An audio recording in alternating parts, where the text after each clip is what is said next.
And we are live. How's everybody doing tonight? My name is Anthony Brian Logan, and you're watching and/or listening to ABL Live. There's a whole lot happening all over the internet, all over mainstream media, social media, everywhere. And I do know where to begin this time. We have President Donald Trump shot at a rally in Pennsylvania, an attempted assassination. We have 2 dead, an innocent audience member, and the shooter.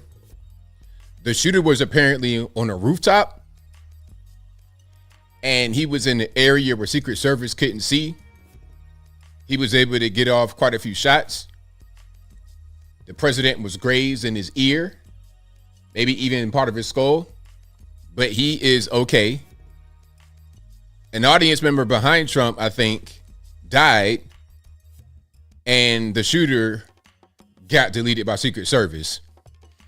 Now, you know, I got a whole show planned. I got quite a few topics on deck, a lot of videos you guys haven't seen, but obviously this just happened within the past few minutes. So I'm right here delivering the news to you guys. And this is going to be really, really crazy. It's going to be a lot of fingers to point, a lot of blame to be assigned all over the place. It's still a developing situation. I'm seeing pictures. I'm seeing names. They're saying that maybe this guy did it or that guy did it or whatever. I don't really know about who did this.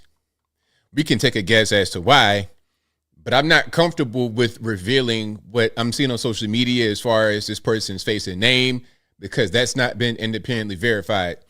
What I have seen is that the shooter was on the rooftop out there in Pennsylvania, shot into the Trump rally, hit Trump on his ear. A woman behind him was killed, and the shooter himself was killed after Secret Service were able to find him. So I'm not going to do voice calls first. What I'm going to do right now is show you the footage I have.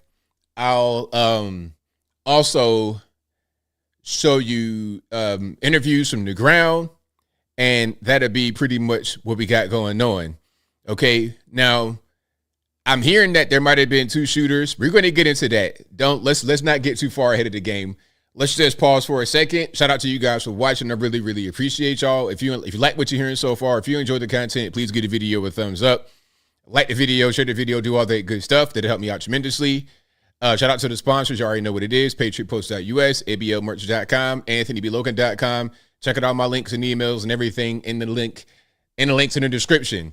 Okay, now let's get to a few things first. Before I continue with this, I'm gonna let people come in here for a minute.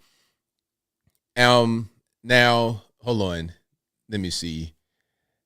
Somebody said, "What's with the question mark?" I made the introduction.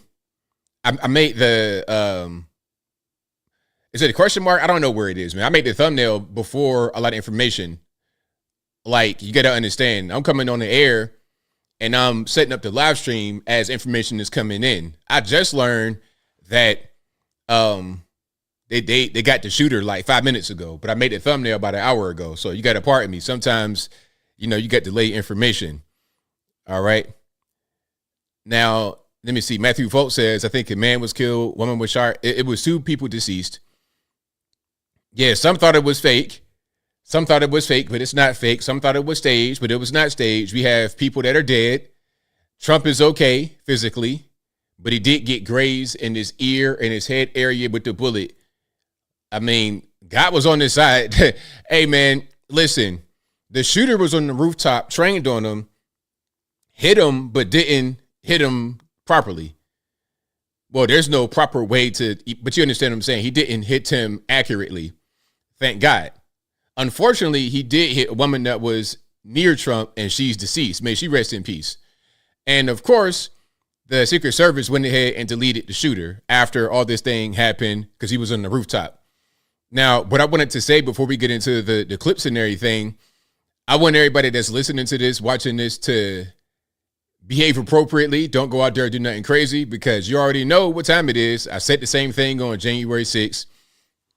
If you go acting up right now, they're looking for you to do it. Right now, they're monitoring your social media accounts. Right now, they're monitoring phone calls, text messages, emails. social media, website postings. You may think you're anonymous. You're not anonymous. And no, you are. So don't nobody do nothing crazy. We got to go out there and do this the right way. What I will say to everybody, just as a general thing, aside from today, please be armed, protect yourself. Don't start any problems at all. You guys are a great audience, so I know I don't got to preach that to you, but sometimes people watch this channel and they may watch other channels and they may get the wrong message if they don't know who I am or they're looking for a particular message to be sent to them. Be armed, protect yourself, stay armed, stay trained, not just armed, but also trained with your weapons so you understand how to use them when you need to. Only when you are faced with some kind of threat. Don't go out there and antagonizing anybody. Even if you say something like that anywhere, that could be a problem. The security level is most certainly heightened. When's the last time you had an assassination attempt on the president? When's the last time a president actually got shot? Okay, wait, was it Reagan? I think Reagan might have been the last one. I'm not sure if he got shot or what. I think he got shot one time at a rally, and then another time it was a loud noise that went off, and he was joking like, haha, miss me. So I think Reagan was the last one to get shot. This is not a common thing at all. There's always threats and whatnot against presidents, against people that are in office. We saw Steve Scalise almost lose his life with that crazy person that was supporting Bernie Sanders or whatever it was at the congressional baseball game a few years back. We did see that. Now we're seeing President Trump get shot. And it's crazy how the presidents who get shot is always somebody on the other side, some leftist or something like that doing it. You know, but that side claims to be the grand moral arbiter of this nation. They claim to be all for democracy, yet they intend to uproot democracy by physically taking out people that they don't want to become president, that they don't want to be elected by the constituency. It's crazy how that works, but hey, it is what it is.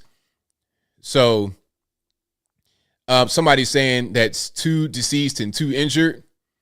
Okay, well, hopefully we, hold on. Somebody says ABL isn't being soft. He just wants to keep us out of legal trouble. We're all mad, but ABL's right. Anybody want to call me soft is soft. You don't know what being hard is. You know nothing about being hard, because I'm a person who uses my brain. That's why I'm not dead or locked up like a lot of my friends growing up were. You be the kind of person that crash out and die. But that's fine if you want to do that. I mean, that's your decision. But if you like living, if you enjoy your life, you got to do things in an intelligent way, because they're looking for you to act up. They already got it set up. It's like, okay, we see this happen, and we have a list of certain people that we might want to keep an eye on. They may go do something crazy. We're going to monitor them. And when you crash out, they got a nice prison cell for you. Ain't nobody coming to see you. Ain't nobody coming to get you. Ain't nobody coming to pardon you. Just like the January 6ers. Your whole life uprooted, upended for 3 years for what? You still lost, and you got sent to the penitentiary. Nobody's coming to get you. Or you might be like Ashley Babbitt and get deleted, and who's going to actually care when you're dead? Then move on to the next person. That's how life is. So if you enjoy protecting your life and preserving your life, you should do things in an intelligent way and don't be fueled by these people who wish you harm. Do you think the person who tried to hit Trump wishes that you have a good life? If you crash out and ruin your own life, that's a net positive for them. So yeah, it is what it is. Now, we got a lot to get through here. We have Trump being rushed off stage. We got interviews. We got whatever. Exactly, Chris and Pam. If you got to say you're hard, you was never, you were never hard if you got to say it. You know what I mean? If you got to be, I'm a tough guy. I'm from the ghetto. Like all that, man, that's somebody that's soft and trying to convince themselves and others that they're hard. Okay? Ain't nothing hard about being dead. I'd have been to so many funerals, young people, a 16-year-old, all that. Okay? I done seen everything. People crying. That ain't what you want for your life. But if you never really experienced nothing like that, then maybe you wouldn't understand. But that's just me. Okay? That's just me. So now, if you're just not coming in, welcome to the stream. We did have an assassination attempt on President Trump. The shooter is dead. Secret Service got him after the fact. Another audience member, unfortunately, is dead. And I think that there are 2 more people who were injured. Maybe they were shot directly. Maybe they were grazed by bullets or whatever. Now, God is on Trump's side. I mean, there's nothing that they can do to this man to keep him out of the way. They're trying to get him locked up. They're trying to drain all this money, all his resources. They're trying to turn the general public against him using the mainstream media. And now here comes the gunman. Tucker Carlson kind of predicted this. This was a predictable situation, unfortunately. And this is only going to galvanize the base. It's going to bring forth other Americans. They must really not want this man in office. And when you look at his policies and things of this nature, you're going to say, hey, that's not really that bad. Like, what's the deal? Why don't they want this man in office? Why are they working so hard to keep him out? All right. So let's look at some things here. Okay. This is news from maybe about an hour or two ago. This was uploaded. It's not giving me the exact time, but about an hour or two ago. Let's check this out. Then we're going to see a lot more. Okay. Let me see. And yeah, remain calm, be lawful. Don't get yourself locked up. I said the same thing on January 6th, and still to this day, people from January 6th are locked up and ain't nobody coming to get them. There's nobody coming to rescue you once you get locked up. You think it's like the movies where it's going to be some kind of cavalry to come get you out of jail, that they're going to give you money, that they're going to support your family when you're gone. It's not like that. When you go to jail, you die. Basically, when you go to prison, you die. People forget about you. Who cares? Let them rot in there. Maybe there might be a compassionate person to get you out, but good luck with that. It's like waiting on the lottery to hit. Meanwhile, you still don't have no money. You're still struggling to be able to pay food. And it's this man in here who thinks you're cute and wants to talk to you. A Fleece Johnson or something like that. Don't do it to yourself. It's not worth it. Now, let's check this out here. This is an NBC News special report. Here's Jose Diaz-Balart. Good evening. We are coming on the air with breaking news. There has been an incident at Donald Trump's Pennsylvania rally. It appears shots have apparently been fired and Donald Trump has been injured. I'm going to pause to let you see the video as it played out. That chart's a couple of months old, and if you want to really see something that's said, take a look at what happened.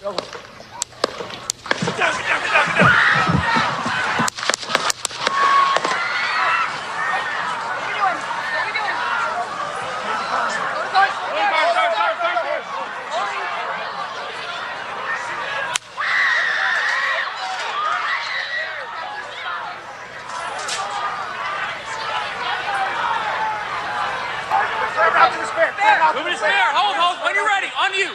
Ready. Move. Up. Move. Go. Up. Hawkeye's here. Moving to spare. So here's what we know at this hour. What sounds. Now, I just want to say one thing. You see these guys right here, these Hawkeye guys, you never see them at all. These guys out with the full, uniform type gear on, you don't see them at all. This is what I'm saying. Like, it's a lot of things going on in this country you don't even know about.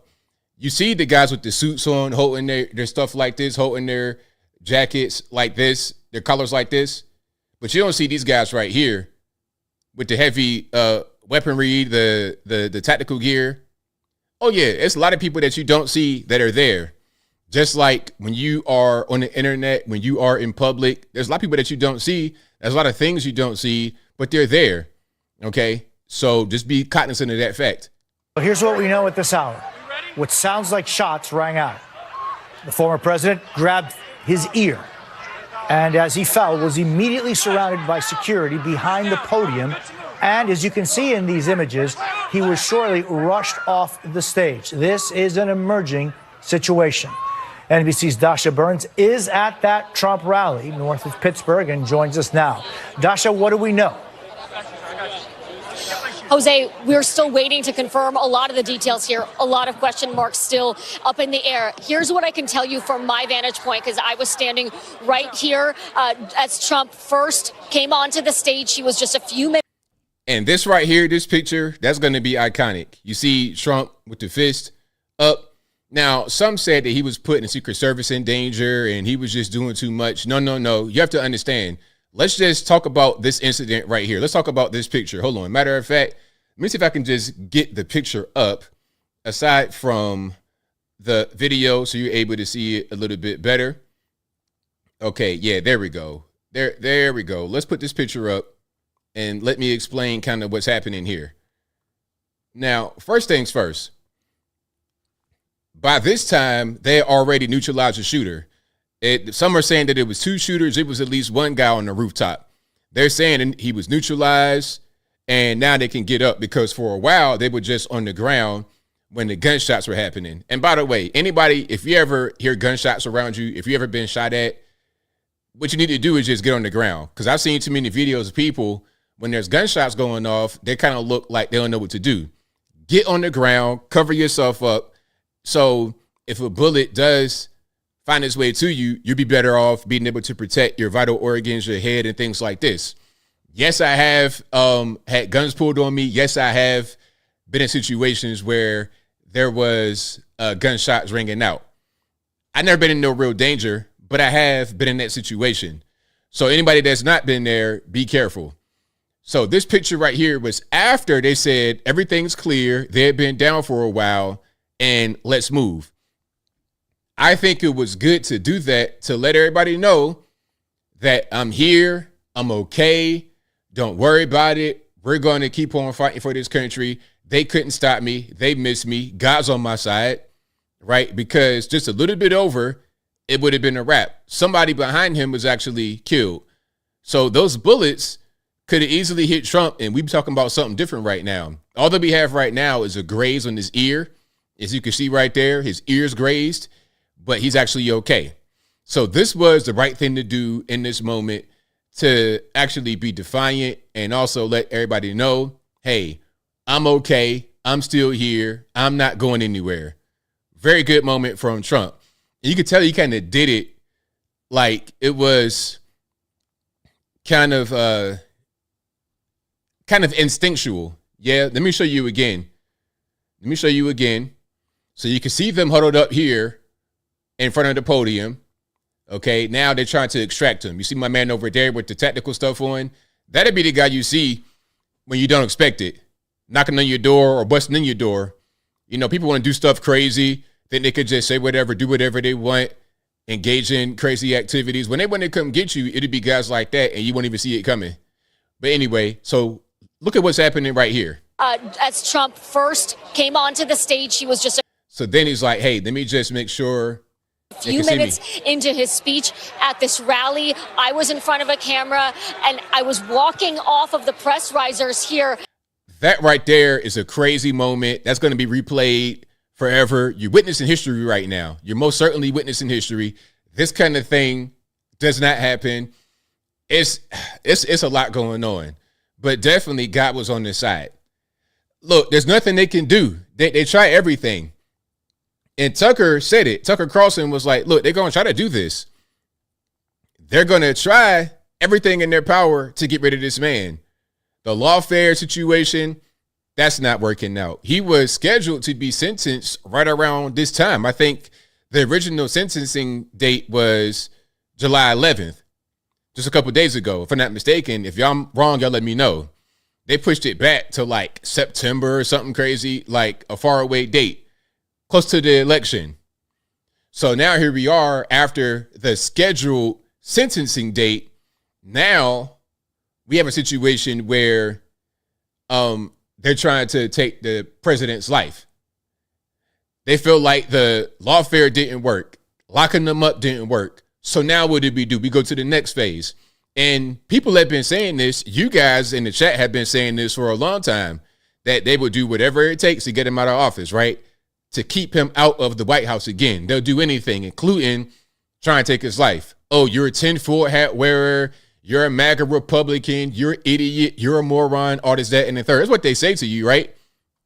But then here we are with the exact thing that we said would happen, happening. This is the exact same thing that we said would happen. Now, Trump's team put out a statement. They put out a statement, and we got a lot more videos and clips and everything. Y'all hang tight. So Trump put out a statement, or his team did. It said, statement from Trump campaign.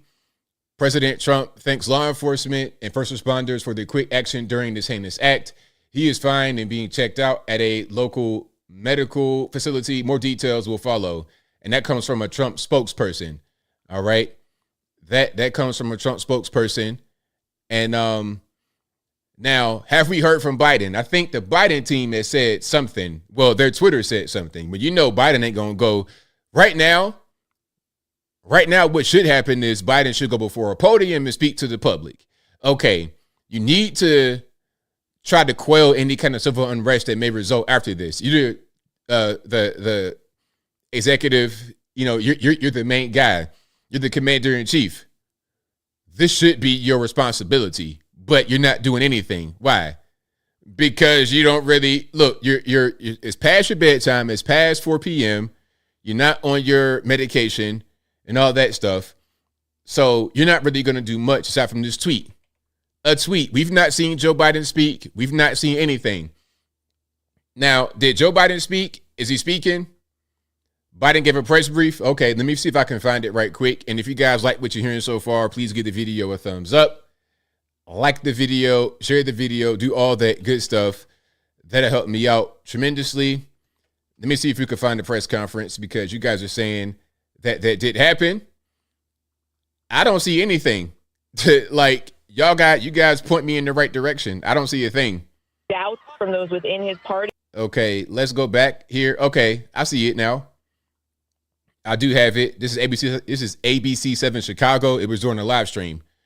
All right, we may just tune into the live stream for a little bit after this. Fully square and President now. The agencies in the federal government, though, in connection to New York at this time. Here comes President Biden. Let's listen. All the agencies in the federal government as the situation, based on what we know now. I have tried to get a hold of Donald. He's with his doctors. Apparently he's doing well. I plan on talking to them shortly, I hope, when I get back to the telephone. Look, there's no place in America for this kind of violence. It's sick. It's sick. It's one of the reasons why we have to unite this country. We cannot allow for this to be happening. We cannot be like this. We cannot condone this.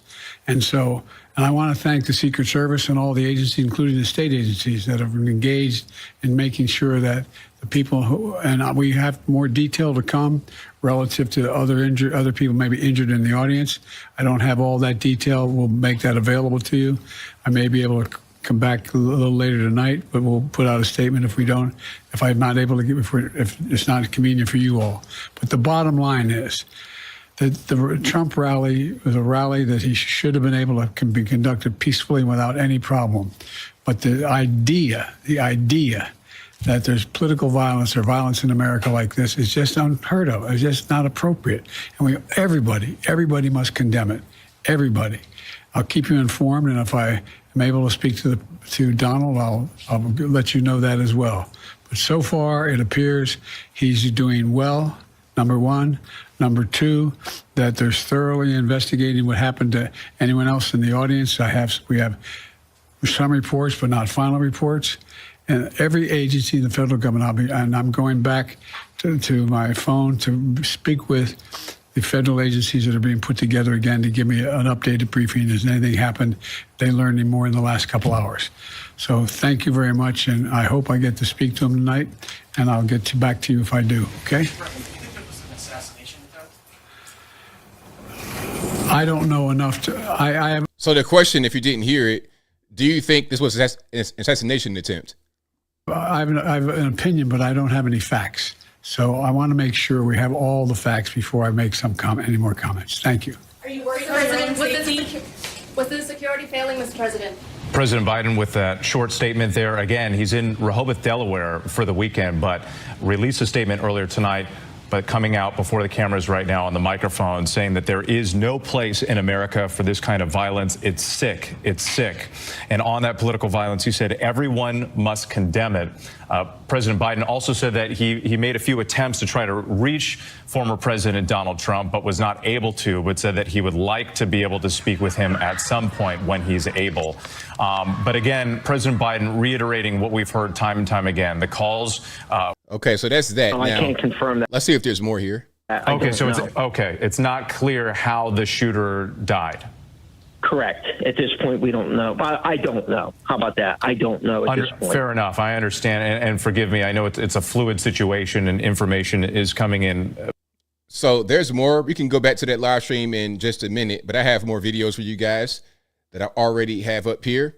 We're going to go back to that stream in just a minute. And there's also other streams we can go to. I think Newsmax is doing one. We're going to be watching quite a few different streams. And if there's any other information that you guys have, y'all let me know. Okay, so I think I may have read this, but here is a statement that he put out on his Twitter speaking about Biden. It says, I've been briefed on the shooting at Donald Trump's rally in Pennsylvania. I'm grateful to hear that he's safe and doing well. I'm praying for him and his family and for all those who were at the rally as we await further information. Jill and I are grateful to Secret Service for getting him to safety. There's no place for this kind of violence in America. We must unite as one nation to condemn it. All right, so that's a statement from Biden. Now, we can get to this here. This is another angle of the rally. I think this is post-shooting. And Margaret, we're getting new reporting in that says that the gunman has been neutralized by the Secret Service. We're going to bring in former DHS official Sam Vinograd, a CBS News contributor who can tell us what she's been hearing. Sam? Certainly. I connected with a senior government official who did indicate that the former president is safe. But I want to talk a little bit about what is happening in real time right now. This is an intelligence and operational failure. The Secret Service and the FBI are deeply aware of the heightened threat environment that Margaret was just articulating. Let's pause for a second. Well, now this is a thing, though, because, okay, hold on. Matter of fact, I don't want to get ahead of myself. I'm going to let her finish. Articulating, both as it pertains to foreign terrorist organizations and individuals inspired by those foreign terrorist organizations, as well as domestic violent extremists with anti-government sentiment. Because of that, the Secret Service and FBI are consistently monitoring intelligence to try to mitigate threats and enhance operational security. It is clear that the intelligence picture heading into this rally was not what it needed to be, and it is also clear that the operational measures to protect the president were insufficient. Now, we believe, my sources are telling me that this is still an active threat stream, even if the perpetrator has been neutralized. We do not know, and the Secret Service and FBI are likely investigating whether this individual acted alone and or whether there are any ongoing threats associated with this perpetrator to other targets, the president's family or others. So that will be actively investigated, whether this is an individual threat or there are other active threat streams associated. So now there could be more. I'm seeing some of you guys say that there were two shooters. I'm seeing that also on social media saying there was two shooters. But I think that there was one person in the audience. Like I have certain videos that I could play, but I really don't want to because I'm not quite sure if what I'm looking at is correct as far as the shooter being taken away or neutralized or whatever. Because there was one video that somebody was being drug out of the audience. Now, I don't know if that was the shooter or if it was a victim. I don't know what was going on. Now, here is a doctor who was at the rally saying that he was trying to save somebody who had been shot. Honor, that's exactly where I heard him come from. What did you see, sir? I heard the shots. I thought it was firecrackers to begin with. Somebody over there was screaming, he's been shot, he's been shot. So I made my way over. I said, I'm an emergency department physician. Let me help you. The guy had spun around, was jammed between the benches. He had a headshot here. There was lots of blood, and he had brain matter there. Oh, and no. So I got him. There's a helicopter coming in to get him. So I got people there really helpful. I got was him there only up one on person a bench. shot that you saw? Then I did CPR, did chest compressions as well as I breathed for him. One person. I was the only one who did it. We need to evacuate everybody. Honor, that's a So, yeah, you can see that his shirt is full of blood here, and he was trying to help somebody. But, yeah, you know, when you see brain matter and things like that, it might not be too much you can do. Okay? It might not be a lot you can do. Now, here's a better image, a better shot of, no pun intended, I'm not trying to be funny. Here's a better view, an angle of Trump with the defiant fist bump.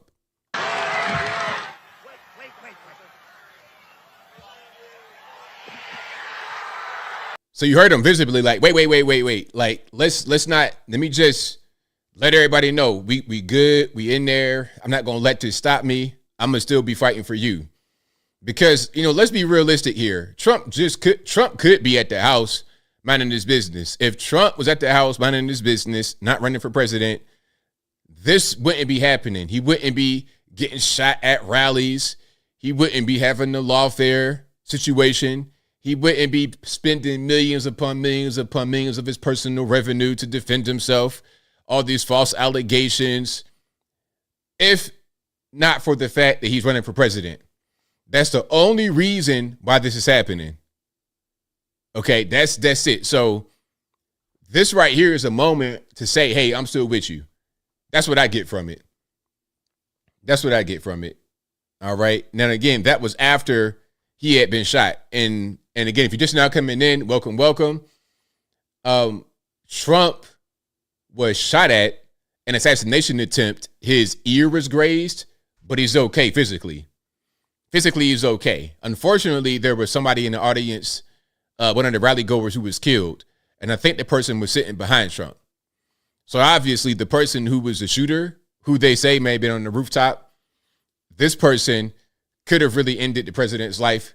And if that happened, you would have serious civil unrest. Biden did make some comments, and that's okay. But you really need to you need to calm the nation down to prevent civil unrest, because that can be a serious problem. But maybe that was the objective, right? Okay. So let's keep on going here. And please give the video a thumbs up.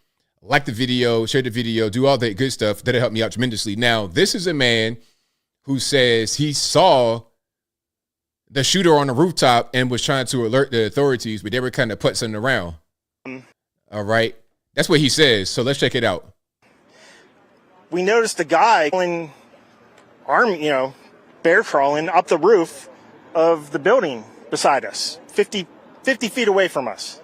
So we're standing there, we're pointing at the guy crawling up the roof. And he had a gun, right? He had a rifle. A rifle. We could clearly see him with a rifle. Absolutely. We're pointing at him. The police are down there running around on the ground. We're like, hey, man, there's a guy on the roof with a rifle. And the police were like, huh, what?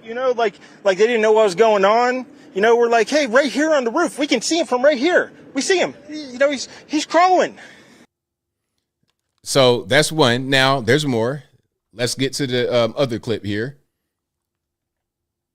Absolutely. At least 3 to 4 minutes. And you were telling police and the Secret Service? We were telling the police. We were pointing at them for the Secret Service, who were looking at us from the top of the barn. They were looking at us the whole time when we were standing by that tree. Could they see binoculars? Could they see him? Probably not, because the roof, the way the slope went, he was behind where they could see. But why is there not Secret Service on all of these roofs here? That's a very good question, because for me, and my point of view, I'm thinking that they have all the rooftop areas secure, because if there's any way that you could be on the roof and shoot the president, that area needs to be secure. Okay, if you're going to do some kind of outdoor event like this, you got to be able to make sure that there's no way that a shooter could reach Trump from an elevated space or even on the ground. So maybe you need to have surveillance in the air, drones, helicopters, everything else. After the shooting took place, then you heard the helicopters, you see? But maybe there should be more aerial surveillance beforehand. I thought there already was. Some are saying that this was an inside thing. I'm not going to go that far to say something like that. But what I will say is that there was a definite security lapse, because that shouldn't be an avenue that's open. That's obvious. Anybody could say, hey, make sure the rooftops are secure, because that could be an area where somebody's going to mount an attack against the president if they have a direct line to be able to get him. That's common sense. So why was that not a thing? Why were the audience members alerting the authorities of this guy on the rooftop with a rifle? It doesn't make any sense. They should have already seen it. I mean, this is not a big place. Did you see, obviously everyone, when the shooting started, everyone was very panicked. Did you see what happened to him at all? Oh, yeah, they blew his head off. Okay, sorry. Secret Service blew his head off. Okay, just be careful, because we don't quite know who's watching, but you're pretty sure they shot the guy? Absolutely, 100%. Okay. Yep. You saw that happen? Yep. Okay. Yep. And did you see them go up to him afterwards, or? They crawled up on the roof. They had their guns pointed at him, make sure he was dead. He was dead, and that was it. It was over. Absolutely. Okay, so that's that. Now, that was very, very well done from the interviewee and the interviewer. I'm going to read some of the things that we know so far coming from the situation. It says Trump was speaking at a rally in Butler, Pennsylvania on Saturday evening when pops were heard coming from the crowd. Trump appeared to have been hit or possibly grazed, as we saw in the ear, by something and brought his hand to his ear before dropping down below the podium. Secret Service agents rushed the stage as screams could be heard from the crowd. Trump stood and gestured with the fist to the crowd, as we saw, and there appeared to be blood dripping from his ear. Secret Service agents rushed Trump to his motorcade. Police began clearing the fairgrounds. Trump's campaign released a statement saying the former president was fine. Trump was struck on the ear, and the apparent shooter, a male who has not yet been identified by law enforcement, is dead, according to the Washington Post. A rally goer was killed, and another person in serious condition, according to the Butler County DA, Richard Goldinger. No further information has yet been released on the apparent shooter or their motive. All right, so that's what's happening right now. But of course, this is a fluid situation. It's just now happening. And again, if you're just now coming in, welcome to the stream. Thank you for joining. There was an assassination attempt against President Trump during a rally in Butler, Pennsylvania. He was speaking at an outdoor venue. Somebody, apparently maybe from a rooftop, was able to shoot him, graze his ear. He's okay. Unfortunately, someone in the audience, a rally goer, was killed. May this person, I think it might have been the woman, rest in peace. And the shooter himself is dead, but I'm hearing some reports and reading some things that say that he might have deleted himself or he was captured, deleted by Secret Service. Now, this is what Tucker said a while back. I'm not quite sure when this was. It says about 6 months ago. This is what Tucker said about what's going on. And obviously, he predicted what happened today. All right, let's go ahead and check this out. Again, this is Tucker Carlson from about 6 months ago. They called him names. He won anyway. They impeached him. Hold on. Somebody says, put that in the title then. What am I putting in the title? I have a character limit. So what you want me to put in the title? The whole 5 minutes of dialogue I just did? What you want in the title? They called him names. He won anyway. They impeached him twice on ridiculous pretenses. They fabricated a lot about what happened on January 6th in order to impeach him again. It didn't work. He came back. Then they indicted him. It didn't work. He became more popular. Then they indicted him 3 more times. And every single time his popularity rose. So if you begin with criticism, then you go to protest, then you go to impeachment, now you go to indictment, and none of them work, what's next? I mean, graph it out, man. We're speeding toward assassination, obviously, and no one will say that, but I don't know how you can't reach that conclusion. You know what I mean? Like, they have decided, permanent Washington, both parties have decided that there's something about Trump that's so threatening to them, they just can't have him. They called him names. So you heard that straight from Tucker Carlson. Like, he called it. Again, that video you just saw from Tucker Carlson was 6 months ago. He was like, well, you see what they're doing. You see they're speeding toward the assassination attempt. That's going to be their goal, and we see that happen today. That happened today. Now, here is some of the reaction a little bit from leftists. You know, I'm seeing some stuff on social media pages. It's crazy. People making jokes and all this and that. Now, this is like this is a meme, I suppose, from these Redditors. And I want to show it to you because I'm seeing quite a bit of this. And I just want to talk about this particular piece of it. So you see what it says right here. This is a Reddit subgroup called F the Alt-Right. And the caption to the meme says, and it's a picture of Trump kind of just trying to cover himself and he got some blood on his face. The caption says, "You think he and his brainwashed cultists will learn anything? ?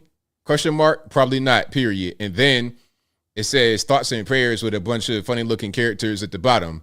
So they're trying to say, oh, well, every time somebody gets shot, all y'all say is thoughts and prayers and you don't do anything about it. But look, what can be done about bad guys with guns? What can be done about bad guys with guns? All you can do is arm yourself to defend yourself against them. All that gun laws do is prevent regular people from being able to defend themselves, not only against people that want to take your life or just do something to you in general, run in your house, take your life, take something from you. It helps you defend yourself against them, but also it's about government tyranny. Australia handed their guns over at a certain point during some kind of gun buyback. And then we saw them getting treated like trash during COVID-19 by their government because you're not going to do anything. Same thing, mainland China. They were getting welded inside their homes during C-19. What are you going to do? You have no way to defend yourself against the government if they become tyrannical to the point where you can't even leave your own house. You're being welded with a steel bar inside of your house because of C-19. You're being outright beaten in the streets because C-19. They don't want you to go outside. Meanwhile, their policies that they did cause more harm than good. Forced vaccinations, closing the country down, massive printing and spending. It's done worse than good. Okay? So, yeah, people say, oh, we got to just ban guns. How? We got 300 plus million guns in the wild already. What are you going to do to combat that? The criminals not giving their guns up. The criminals will keep their gun to their dying day. But you as a citizen, you're going to be totally defenseless. I don't care who gets shot that I know. What I know is that I don't want to be the one that gets shot. And I don't have Secret Service and these Delta Force guys to delete somebody for me that tries to do something to me. It's up to me to protect me and those around me, friends, family, or whatever. You got little kids with you, all of that. Somebody want to come put a gun on you and take your child away. What are you going to do if you're unarmed? You're the good boy. I'm following the state's rules.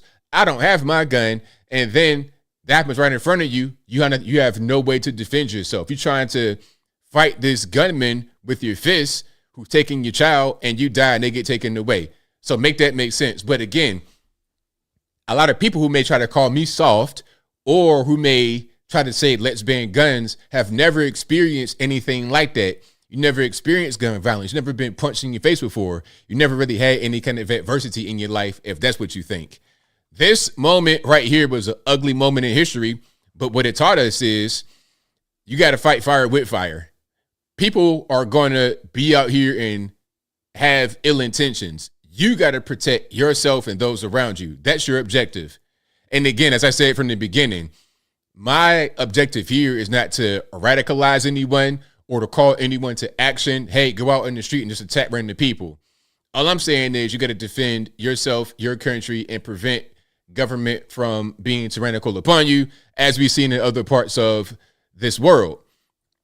Okay, so there's a lot. Let me see. John says, ABL, I would be devastated. I would be one devastated member of Secret Service detail. Someone will be fired.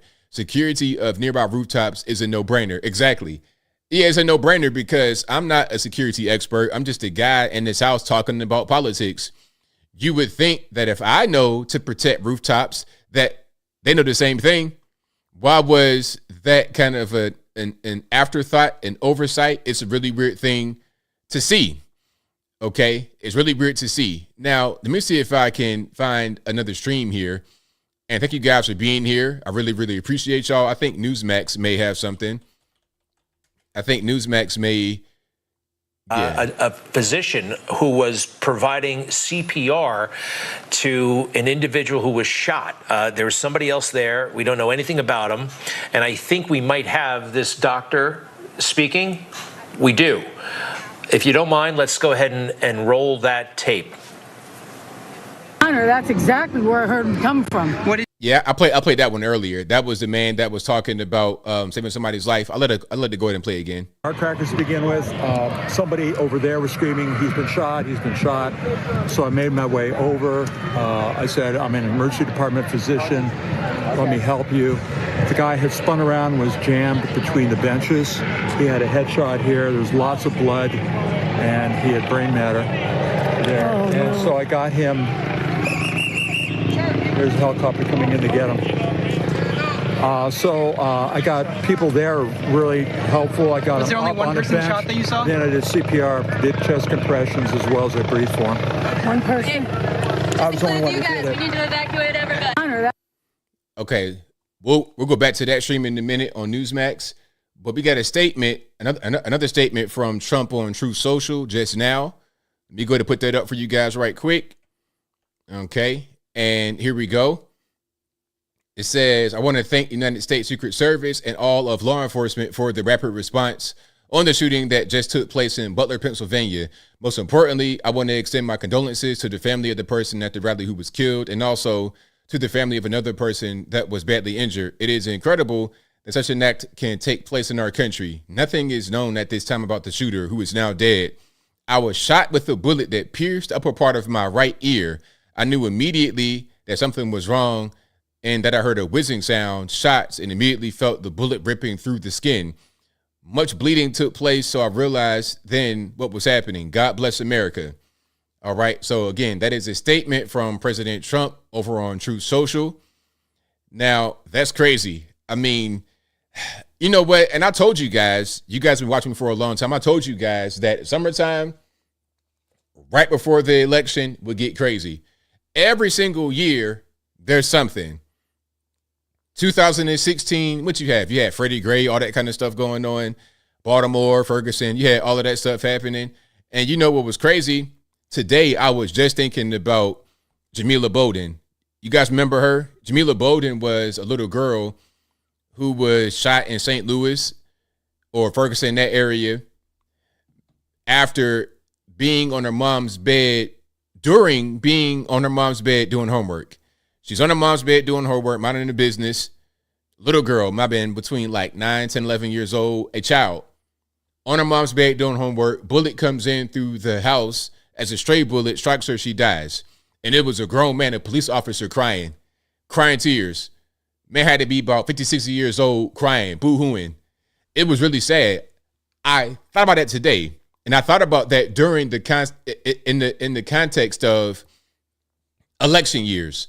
You push all the propaganda from the media, right? Let me come back so you can see me clearly. You push all the propaganda from the media, talking about white cops and everything's racist, all this, that, and the third. You push all this stuff. People react a certain way. More violence happens. People lose their lives, get injured, have their whole lives totally changed if they survive. And everybody's worried about the criminals. Everybody's worried about the wrong thing. Because right when that happened in Ferguson, there was some gangbanger that probably did it who got shot that was kind of like right next door. He gets shot and there's a rally for him. But what about the little girl that got shot? Totally minding the business. Not involved with gangs, just literally doing their homework. It's crazy. So I told you guys, every election year is like this. 2016, Freddie Gray, all of that. Was it Michael Brown during that time? Black Lives Matter, DeRay McKesson, the blue vest. That was that time. 2020, what happens? You have Antifa, the Chaz Chop. Wasn't that like 2019? When was this? 2020. Yeah, right during election year. You have all of that happening. You have constant riots in D.C. D.C. was primed for a riot on January 6th. You know why? You go to D.C. anytime during 2020, there was always riots, always quote unquote demonstrations. I was in D.C. at the end of 2020. I've not been back since. And when I was there, I was seeing broken up windows, boarded up places because of the Antifa violence that had already been there. I saw it back then. Okay. So of course, J6, it was already primed for that to happen. You already had Antifa who were there, who were going to blend in with Trump supporters. You had some feds who were there, allegedly, Ray Epps, allegedly, who were going to egg it on and entrap people. And you got a few people that think they're doing the right thing on the right side who are not doing the right thing. And then, of course, the media is there to blow it up out of proportion. The lawfare system is there to throw them away, make them become disappear, basically like here in China. And then that's how that goes. Okay, on to the next. Here in 2024, what are they doing to the president? You got the court cases happening all over the country over the most ticky-tack, ridiculous things that most people would not be charged for. You getting charged, you getting convicted of multiple felonies for paying somebody some money to not say nothing. And the thing that you allegedly paid them to stay quiet about wasn't even a crime. It's like, hey, don't tell nobody that I was at your house last night doing the hokey pokey. You understand? Okay, now I want to get locked up for doing that? Really? The dumbest thing in the world. So that's not working. The sentencing getting delayed, cases getting thrown out. Some of the prosecutors might get locked up, Fonnie Willis. That's not working. Okay, what's next? Let's let something happen. Or somebody may take it upon themselves to do something because they've been radicalized by the media. How often they're going to say, oh, this guy is a danger to society. He's Hitler. He's a R-word is. All kind of stuff they say. So, of course, some idiot is going to try to go out there and do something to him. The same way they did with Steve Scalise at the congressional baseball game. This man had a whole hit list of people that he thought were bad. And I'm willing to bet all the tea in China that he probably had been excessively watching a lot of these television news channels that radicalized him, that made him produce that list. He goes out there and tries to actually delete people in real life. Steve Scalise getting shot, almost lost his life, had to save people. It was a mess. And again, whenever I see political violence, it's always in one direction, never the other direction. But then they say that the people who are always victims of political violence are the ones who are damaging society. It's nuts. Now, let's go to Newsmax right here. I think they got JFK Jr. speaking. Let me just get to the starting point. And if you like what you're hearing so far, please give the video a thumbs up. Like the video, share the video, do all that good stuff. That'll help me out tremendously. We're joined in watching this, I believe, by Robert F. Kennedy Jr., presidential candidate. My goodness, a privilege to talk to you, of all people, on a day like today, a presidential candidate, and of course, what your family has endured. Sir, welcome. Your thoughts, please. Well, my thoughts are that it's time for us all every American, to take a step back, to take a breath, to understand that this moment is that we're all complicit in it, that all of us who fed into the vitriol, to the hatred, to the anger, that this is the ultimate culmination of that, and we need to all step back and start seeing each other once again as Americans, as part of a community, understand that America is better than this, that we now have to be the exemplary nation again, and that we need to come together in a spirit of love, of forgiveness, of reconciliation. And let's start healing our country again and use this terrible, terrible event to start unifying again. And of course, to pray at this moment for President Trump and for his family, who are all going through an ordeal with which I'm very familiar.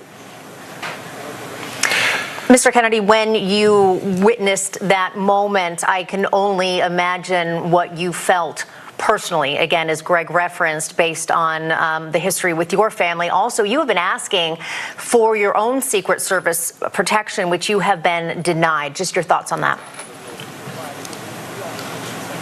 Yeah, I mean, I don't want to make this moment about me, but I was with my dad when he died. Of course, I was very, very, I lived through my uncle's assassination in 1963 when I was 10 years old, and then I was 14 when my dad was killed.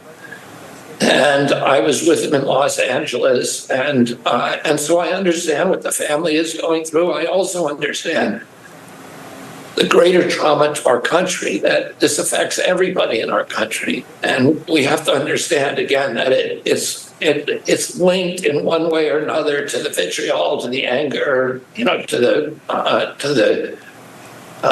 disunity that many of us have contributed to. Well, that's RFK. I know a lot of you guys are having a hard time with his voice, but yeah, what he's saying is right on point. I think we can leave it right there as far as him. But yeah, RFK Jr., he's been asking for, a Secret Service detail because of his name, obviously, a Kennedy. He's part of the dynasty. And also, he is running for president. Now, obviously, he's not going to win, but he is running. So at a certain point, it's like, okay, you got to protect this guy because he could be in some danger as well. His family's come out and said negative things about him. Nothing that's threatening, of course, but people don't like this guy on the left especially, so there could be some hatred towards him. They may think he could play a Ross Perot, a spoiler. I don't really see that happening, but they may think it. So then what their objective is to get him out of the way. So he most certainly needs protection away from all of that. That is a 100% fact. Okay. Now, yeah, RFK, of course, I'm not going to vote for an RFK. You know, I don't see RFK having a chance at all. Some of you guys may like RFK Jr., and that's fine. I'm not here to police your likes, dislikes, or whatever. But I think that that's not really the guy that I would want to vote for to be the president. Okay, somebody says, if what's not the problem, so much of what he says is the problem. I agree. I'm right there with you. Okay, so that's what's happening right now. But again, if you're just now coming into the stream, welcome. There was an assassination attempt on President Trump's life. He was shot in the ear or grazed in the ear. A bullet did hit him. I'm not quite sure to what level, but maybe it was a graze. His ear was very bloody. He's okay. He's doing okay. Physically, at least, but you know, that could be an emotional thing you go through to actually get shot. You know, that's not something you just say, oh, it's all right. But so he did get hit, grazed or whatever by a bullet, hit him in the ear. The shooter is dead, and an audience member, an innocent person, is also dead. And I think there were at least 2 more who were injured, may have been shot or grazed by bullets. All right, so that's happening. All right, so this is going to be really big. 50 Cent put up something, okay? Because, you know, 50 Cent got shot 9 times before he blew up. And he posted this right here. He says, I know the vibes, with the little hand over his face emoji. We are all in trouble now, ! So here's a picture of Trump raising his fist after he got shot. Many men wish death upon me. All right, I ain't gonna play the whole thing because, you know, we got copyright going on. But that's a song he had talking about getting shot and everything right when he first came out. Many men wish death upon me. Blood in my eyes, homie, y'all can't see. And Trump did have some blood like right by his eyes. So that's going to be really, really big. Listen, you can love Trump. You can hate Trump. You could be indifferent. You cannot know a thing about him. You can know everything about him.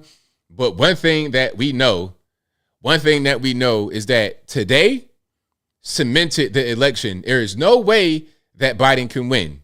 Impossible. Now, listen, I'm not a rigged kind of guy. What I mean is, I'm not the guy that's going to say, oh, it was rigged and you can't win. I'm not a doomer or a black pill at all. I have faith in this country, because if you don't have faith in the country, you might as well just go somewhere else, really, at this point. But I have faith in the country. I think that we have a good system.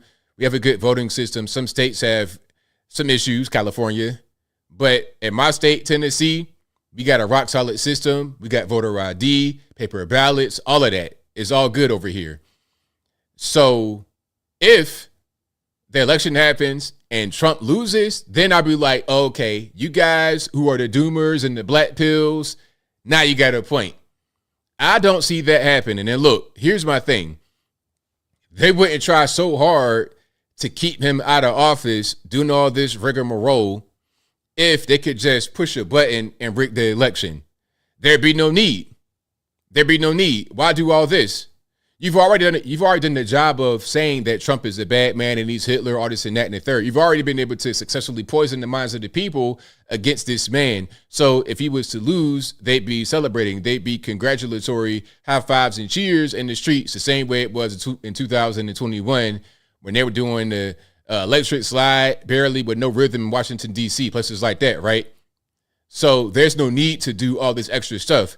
You're doing all this extra stuff because you know that he can win through election processes. You know, there's states out there that don't play games with the voter ID and things of this nature. They don't play the ballot stuffing game. They don't play the cheating game. He can't win. And I think today cemented it. First, it was the conviction in New York City. It was a bonanza. And can you imagine? Listen to me very clearly. Can you imagine the donations that are going to be happening right now? Oh my gosh. Like, can we even go to Trump's website? Can we go find something right now? Hold on. Matter of fact, I got an email from Trump that I was kind of reading earlier. I got an email already. All right. So, yeah, it's right here in my email box. Respond to Trump. Okay, so boom, we have this up right here. Hold on. You could donate right here. It's already right here. Now, this is from just the rally that he had before the shooting. Okay, so you could donate right here, whatever you want. Okay, and that'd be that. I would donate live, but I can't show you guys my actual information because it'll come up on the screen. But I am going to donate. And the donations from this, look, I'm not trying to say this is a good thing because it's going to be a donation bonanza, but it is going to be a donation bonanza. This is going to be even more than what he was getting after he got convicted. The whole world will see this. He'll get donations from far and wide. Everybody's tuned into this. You could be all over the country. You could be India, Africa, Europe, wherever you are, Asia, it doesn't matter. Everywhere is going to see this and everybody's going to have something to say. Okay, hold on. April says, Tulsi Gabbard called and predicted this last week. Hey, I don't doubt it. I don't doubt it at all. Now, somebody says, you think your votes matter? Absolutely. Absolutely. You know, if you guys have watched me for a while, you guys know I don't like the federal government. The federal government sucks. The federal government is real bad. But your local government is where all the decisions are made that are going to impact your everyday life. Yes, it's very important to vote properly locally and federally. Your votes do matter. If your votes didn't matter, then they wouldn't be trying to get all these illegal aliens in here and then give them the right to vote. If your votes didn't matter, then there'd be no need to do all this lawfare stuff against Trump to get him in jail or prison on ticky-tack charges. If your votes didn't matter, then there'd be no need to try and delete somebody because they're about to win. If your votes didn't matter, then there'd be no need for the mainstream media to operate 24/7 to discredit him, to lie on him, to gaslight you, the public, into thinking things that aren't true. If your votes didn't matter, then why do all that? It doesn't make any sense. If your votes didn't matter, then there'd be no need to actually reach out to you and do anything or to convince you of anything. It's like voting in the black community. They never do anything to reach out to you at all. And if you decide to be vocal about voting for somebody else, they'll just punish you. They'll just come out and whip you like you on a slave plantation still. Or you want to think about voting for the other guy? Psh, that's how it is. There's no reason to actually do anything for you that's nice because you're going to vote for him anyway. You see what I'm saying? There's a reason to get these illegal aliens in here because they know that most of the general public, aside from the community, might not like what's happening. And even some of the community, we don't like what's happening either, and we're going to go vote the other direction. That's what's going on. And also something about Trump, you see, there's a political system in the federal government, and they have their own people go into it.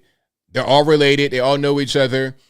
Just like Barack Obama, he was groomed from a young age. Didn't even grow up in America, grew up in Indonesia and Hawaii, not even from the United States, not the continental lower 48. He went to Chicago for a few years, 20 years, to study about how to be a black person. That's what he did, and he used that when he ran for president back in 2008, and before that, when he was a senator. So they groomed him. Okay, you're going to be the senator first, then you're going to be the president, and that's how that goes. And when you get in there, you're going to do what we say. The guy behind the curtain, you'll do what we say. We're going to educate you in our institutions and tell you how to operate, tell you how to be a leader of men, tell you how to be the upper class. You're going to have classes of people get more defined in this country than they already are, which is already kind of a sharp distance. You're going to have the ruling elite class that control everything, even if not elected officials. Guys, if you saw them on the street that control this country, you wouldn't even know their names. You got some of the halfway woke that want to say,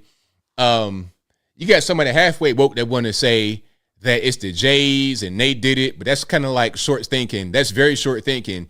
You might be on the right track as far as certain people, but not really. You're not even really, it's a lot of guys in this world that do a lot of different things. They do whatever they want to do. Okay, you're talking about big pharma. The corporations and the big money interests truly run this government. Okay, that's kind of what's going on a federal level. But you can do things to impact that, like Trump. Trump was a guy who was not constrained by all that. That's why they're working so hard to get him out. Not because of mean tweets or because of Stormy Daniels. They don't care about stuff like that. That's like normie stuff, okay?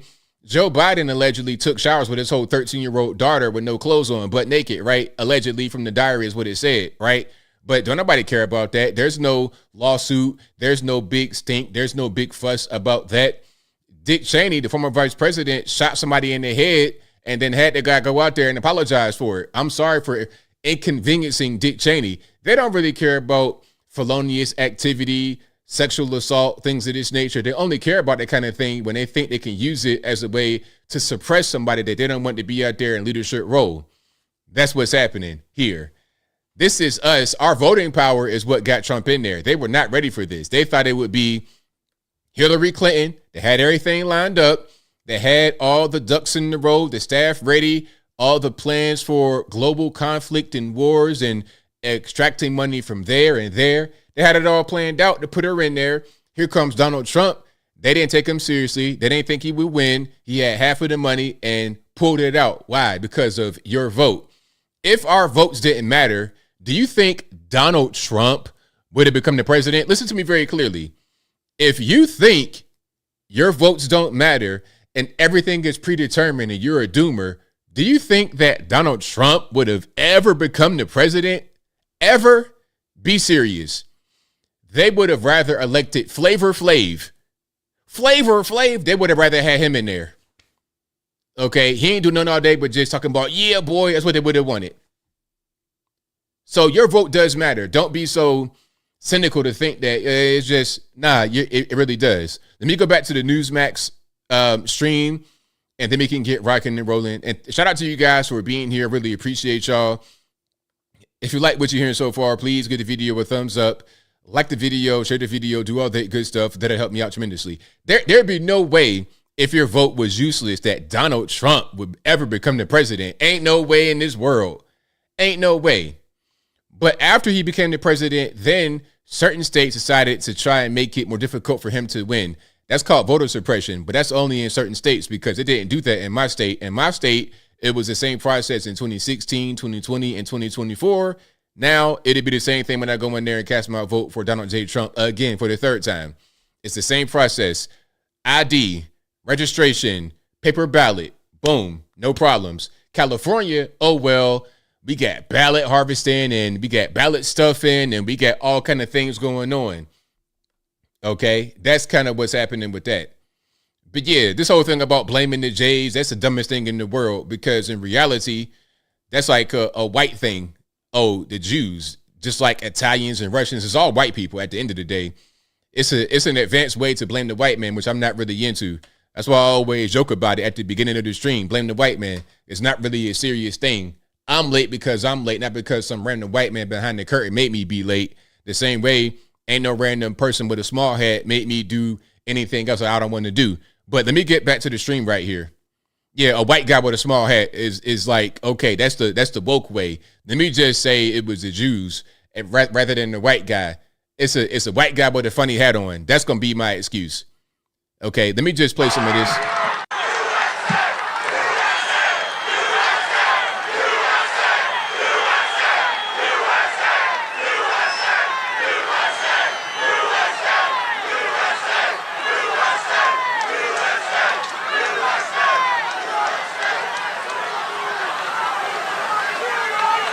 So this is Trump being rushed to the motorcade.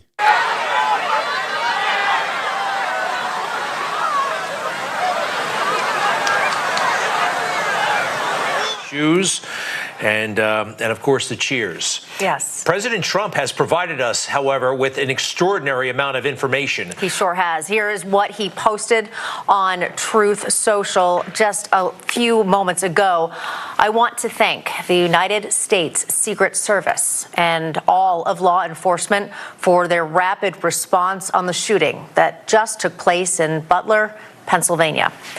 Most importantly, I want to extend my condolences to the family of the person at the rally who was killed, and also to the family of another person that was badly injured. It is incredible that such an act can take place in our country. Nothing is known at this time about the shooter, who is now dead. I was shot with a bullet that pierced the upper part of my right ear. I knew immediately that something was wrong in that I heard a whizzing sound, shots, and immediately felt the bullet ripping through the skin. Much bleeding took place, so I realized then what was happening. God bless America. And again, the former president showing his courage, not just there in the moment, but also with this statement. And of course, the first thing he really does out of that was send out his condolences to the families of those, of the one person who was killed and those who were injured. And again, that comes directly from the president. He did say that it was a bullet that struck him. So he's confirming that he was shot in his ear, but luckily, it's like a graze, because just another inch over, we'd be in a whole different situation right now. It'd be an entirely different conversation. Yep, there he is. Good. Where were you? Hey, Bob. Proximity to the stage. I was about 100 yards back standing. I wasn't in the seating area. And you know, he's talking, and probably maybe, 5-10 minutes into it, I just heard a few shots coming from my left side, which would have been, I guess, Trump's right, or thereabouts. And, you know, when those first couple of shots rang out, it looked like a hydraulic line or something on my right side got hit, because there was all stuff spraying out, which sort of made things more confusing. And then, like, immediately there was return fire from, I assume, the Secret Service. There was a lot of automatic fire. And at this time, you know, everybody's hitting the ground. And then the firing stopped. Everybody stood up, and I didn't see it, but people said, you know, when Trump got up, he had blood on either side of his face, but raised his fist like he's okay, and was rushed off. So, what's America look like now? It's ridiculous. I mean, it's been on a downturn. I'm not going to get, you know, blame, but I guess it is politics. I mean, you look at what they've done, defunding the police, emboldening the criminals, smash and grabs everywhere, and then somebody to feel emboldened enough to do this. What do you think about what they've done to him? What has been done to him? The indictments, the prosecutions.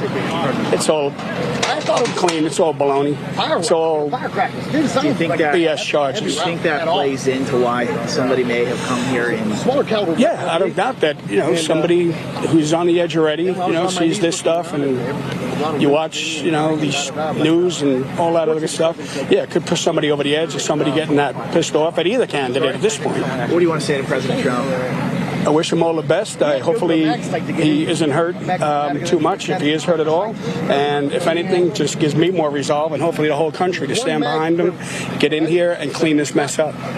What's your name? My name is Art, A-R-T, last name Hughes, H-U-G-H-E-S. Right now I live in Newcastle, which is about a half an hour away from here. I'm from All right, so we had more witness statements out there on the rally again. The rally was in Pennsylvania. Kirk, let me know. Where were you? Proximity to the stage. Second row. Okay, you were sitting second row. Affirmative. What'd you see? Well, we all witnessed President Trump get shot. Everybody went down. I turned around with my camera to film Suspects, yes. You saw him get shot in real time, or you just heard it? Yes. No. I heard it, and You were right there. I viewed it. Secret Service immediately took him down. Immediately got him behind the podium. So I don't know that I saw him fall down from a shot. I just know that I watched him go down. I saw him come back up with a mouthful of blood. And I just remember everyone screaming at me to get down. And my main thing was just to get eyes, on possible shooters. I know they had taken. Now there's more. Somebody saying that's my uncle or look-alike. That guy looks nothing like me. Come on, man. Like, when did I become a white Asian guy with a crazy long goatee with no mustache? Come on, man. Y'all can do better than that. I can give me a better comparison than that. You both got glasses on and a hat and a beard. I guess that's enough, right? I guess that's enough. So yeah, shout out to my man though. But again, there is a lot happening here. I have something I wanted to show. Oh, now they're talking about Paul Pelosi, because they're saying, oh, Trump made fun of Paul Pelosi and now this happened to him. Look at what karma did. Now, Paul Pelosi's case was really crazy. It was really confusing. The story didn't make any sense because, understand, we didn't see Paul Pelosi get attacked in real time. We saw Trump get shot in real time on TV. Like, it happened right in front of us. So there's no real, conversation about did he get shot, what happened, all this and that. You saw it live on TV. With Paul Pelosi, it was a crazy story. The police weren't really telling the truth, or they might have been trying to hide certain things. There should have been security there, but it wasn't because Nancy Pelosi was not there. It was weird. And then Paul comes to the door with the shooter. I mean, with the hammer guy, with the hammer guy, with no pants on and a drink. Why do you have your drink? And then right before this, or right after this, I think it might have been before, Paul Pelosi got hit with a DUI, driving drunk. Okay, and then they were trying to cover it up. There were so many things with this story that didn't make any sense. So it's a tad bit different than what happened to Trump on Today. It's a tad bit different. The main thing being the story just being all over the place and a lot of details not really being revealed properly, certain things that were being said that weren't true. It was just really weird. Okay, so yeah, you're going to see quite a bit of Paul Pelosi comparisons. Oh, what about when Paul Pelosi this and the third? You're going to see a lot of that today and throughout the coming weeks. This is going to be headline news for quite a while. Oh, yeah. It's going to be headline news for quite a while because this kind of thing does not normally happen where somebody's actually getting, shot, like physically shot. Not just there's noise happening. You get physically shot. That's what's going on. So yeah, it's a big mess. It's a big difference between somebody being on the rooftop with a rifle, shooting at a crowd, hitting the president, people dying, and then this guy hitting Paul Pelosi with a hammer after the police arrived. Yeah, the police were there before the hammering started. It was crazy. It was really just a crazy situation. Yeah, the story just didn't make any sense, Okay, Nancy Pelosi's gone. Now this dude's in here with no pants. Like, you got no pants on, you got a drink. It didn't make any sense. Why didn't the hammering start until the police got there? It was a mess. Okay. Now, Bill Barr said something. Bill Barr says the Democrats have to stop their grossly irresponsible talk about Trump being an existential threat to democracy. He is not. And these kind of statements from the Democrats talking about he's a threat, he's going to ruin democracy, we got to save democracy, these kind of things that are being said are part of the issue because people become radicalized like this. When Trump is speaking, he's talking about the policies and maybe some things on that laptop, like actual factual things, not just fear mongering about, oh, he's going to ruin democracy and we got to get him out of here. And you got guys screaming on TV, all this and that, and the third. It's a mess. People become radicalized like that. And I don't know the guy's actual,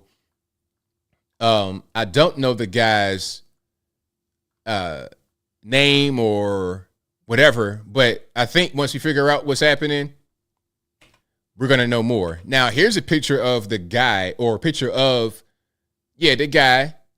I think he might be dead right here on the rooftop. Okay. So I don't know how, again, some of the audience members, some of the rally goers were able to see the guy on the rooftop with the rifle, crawling up there with his rifle. They saw him and they were alerting the authorities. I don't know how he was able to get up there without them knowing about it, without them being able to see him.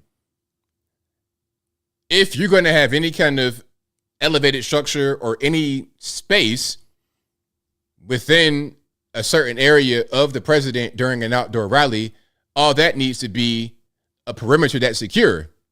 You have drones, you have helicopters. Why don't you send it up in the air to do constant surveillance of the area? Have physical bodies on top of rooftops.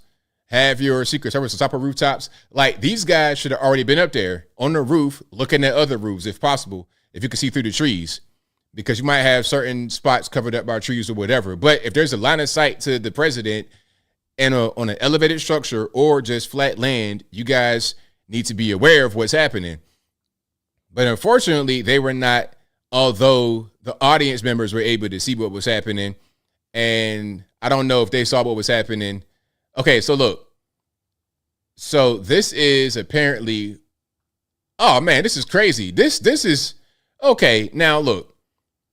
I hope that this is, hold on. Okay, we got a few things. Now, this picture, unverified, but I'm going to show you. So you can see, this is just really ridiculous. Okay, you got Trump right here at the bottom of the screen. It's an open field. It's a building to the right-hand side. So that'd be good for, you can't have anybody. They secure that building right there, so can't anybody be in there with a direct shot to Trump. But the shooter was a few hundred yards away on this rooftop of a barn or whatever, a building or something. That should have been most certainly secured. All this area out here should be secured. That building right next to Trump should be secured. There appears to be another building right there on the left-hand side that's out of the frame. That should be secured. All of that should be a perimeter that's secured. If that rooftop was just not being surveilled, that's a ball drop. That's a big ball drop, and some heads going to roll as a result of it. Absolutely. Yeah. So if that is the building right there, then we got a problem. We got a big, big problem. That is an obvious lapse in security. Some say that it was an inside job. They let it happen. I'm not going to say all that now. I'm not going to. So don't say that ABL said it was an inside job. I'm not going to say that. What I am going to say is that there was an obvious lapse in security if this is correct. If this was not secured, if they couldn't see this guy get on top of the roof and get his rifle trained on Trump, then we got a problem. Yeah, definitely major screw up. Somebody's getting fired. Absolutely. And also, if that happens, how can you even trust Secret Service? Now, I'm not saying Secret Service did this. I'm not saying that, again, I'm not saying it was an inside job, but how do you trust Secret Service when that kind of thing happens? How do you do it? I don't really know. Yeah, that's going to be a big time problem. All right. So I got an email from Trump, and in the email, matter of fact, can I show this? Let me see if I can show it without showing my personal information. Y'all give me a second. And if you like what you're hearing so far, please give the video a thumbs up, like the video, share the video, do all that good stuff. That helped me out tremendously. All right. And let me put it up on the screen for a minute. All right. House of Haas says 450 feet from the stage, which means the area was checked and all people, including the suspect, were checked before entry. How did the rifle get in? There are many more questions that need to be asked. Now, was that area within the perimeter of the actual rally, or was it outside of it? I don't really know, but I guess the guy had to get into the actual event through the security checkpoint. And if that's the case, then how did he get the rifle in? But maybe he came outside the security checkpoint, because I think maybe that building was not part of the perimeter. All right. So I think I already read this one right here, but that's straight from my email. I have 1,000 email addresses, so this ain't my only one. I want to thank U.S. Secret Service and all of law enforcement for the rapid response on the shooting that just took place in Butler, Pennsylvania. Most importantly, I want to extend my condolences to the family of the person at the rally who was killed, and also to the family of another person who was badly injured. It is incredible that such an act can take place in our country. Nothing is known at this time about the shooter, who is now dead. I was shot with a bullet that pierced upper part of my right ear. I knew immediately something was wrong, and that I heard a whizzing sound, shots, and immediately felt the bullet ripping through the skin. Much bleeding took place, so I realized then what was happening. God bless America. And a picture of Trump, signature, Donald J. Trump, 45th president of the United States. And there's no donation links or nothing like that, nothing at all. No donation links, nothing in that email. The email I showed you guys earlier was from before the actual event, where it was like, okay, you want to donate to the rally, or, just in that context. All right. But look, people are going to the website right now and they are donating. Oh, they are donating for sure. All right. So, let me see. J-Dub says 450 foot was 150 yards. No way it was inside. Yeah, I don't think it was inside the perimeter of the rally. I don't believe so. Although they can have pretty big perimeters, because I've been to a Trump rally at an arena, and there was a pretty big perimeter outside the arena to wait in the line and things of this nature. And then the arena itself was pretty big. So I don't really see that happening. But, we'll see. We'll see how the guy got in there, and we'll figure out more as the days and weeks progress. Somebody says, was the shooter caught? Yeah, the shooter's dead, CB. The shooter is dead. Iron Maiden 84 says a 22 can go over a mile. Very interesting. Now, I wonder what kind of weapon he had. Like, what did he have? Just a long rifle? Something that was made more for long range? Salty Clanker says it was a 5.56. I mean, we don't know that. I've not seen any reports about that. Now, let me just make sure I'm up to date on all my news here, and then we're going to get the super chats, and I'm going to take you guys' calls in a minute. We'll take calls a little bit later, because I know you guys have a lot to say. I know you guys want to express yourself, so I will open the calls up in about 30 minutes, maybe a little bit less than that. It depends on how I get the super chats and how I get to this little article right here. But you see what it says. Shooting at Trump rally is being investigated as assassination attempt, according to AP sources. So we have a legitimate assassination attempt. All right. This is from Associated Press. And this article was published 9:27 p.m., which is just 3 minutes ago. This is very, very current. So let's get to the article. It says Donald Trump appeared to be the target of an assassination attempt as he spoke during a rally in Pennsylvania on Saturday. Two law enforcement officials said the former president, his ear covered in blood from what he said was a gunshot, was quickly pulled away by Secret Service agents and his campaign, and it said he was fine. A local prosecutor said the suspected gunman and at least one attendee are dead. The Secret Service said 2 spectators were critically injured. Posting on the Truth social media site about 2.5 hours after the shooting, Trump said a bullet pierced the upper part of my right ear. I knew immediately something was wrong, et cetera, et cetera. The attack by a shooter who law enforcement officials say was then killed by Secret Service was the first attempt to assassinate a president or presidential candidate since Ronald Reagan was shot in 1981. So you're talking about over 40 years in between incidents. Okay, what was that? 43 years since the last time this happened? This is not a very common thing at all. This is going to dominate news for a very long time. It comes amid a deeply polarized political atmosphere just 4 months from the presidential elections and days before Trump is to be officially named the Republican nominee at the convention. Can you imagine the RNC? Listen. I'm going to stream some of the RNC, or at least when Trump speaks. That speech, oh my goodness. Now, remember, guys, the RNC starts tomorrow. Tomorrow it starts in Milwaukee, Wisconsin. Tomorrow. So the security at the RNC, you guys better pull out all the stops. I want to see National Guard. I want to see the 3%ers. I want to see like MA. I want to see whoever out there. I want to see the top of the top security. If I don't and something happens, I'm blaming y'all at the RNC. All right. Now, this might actually change the president's plans to attend. You just got shot. The RNC is tomorrow.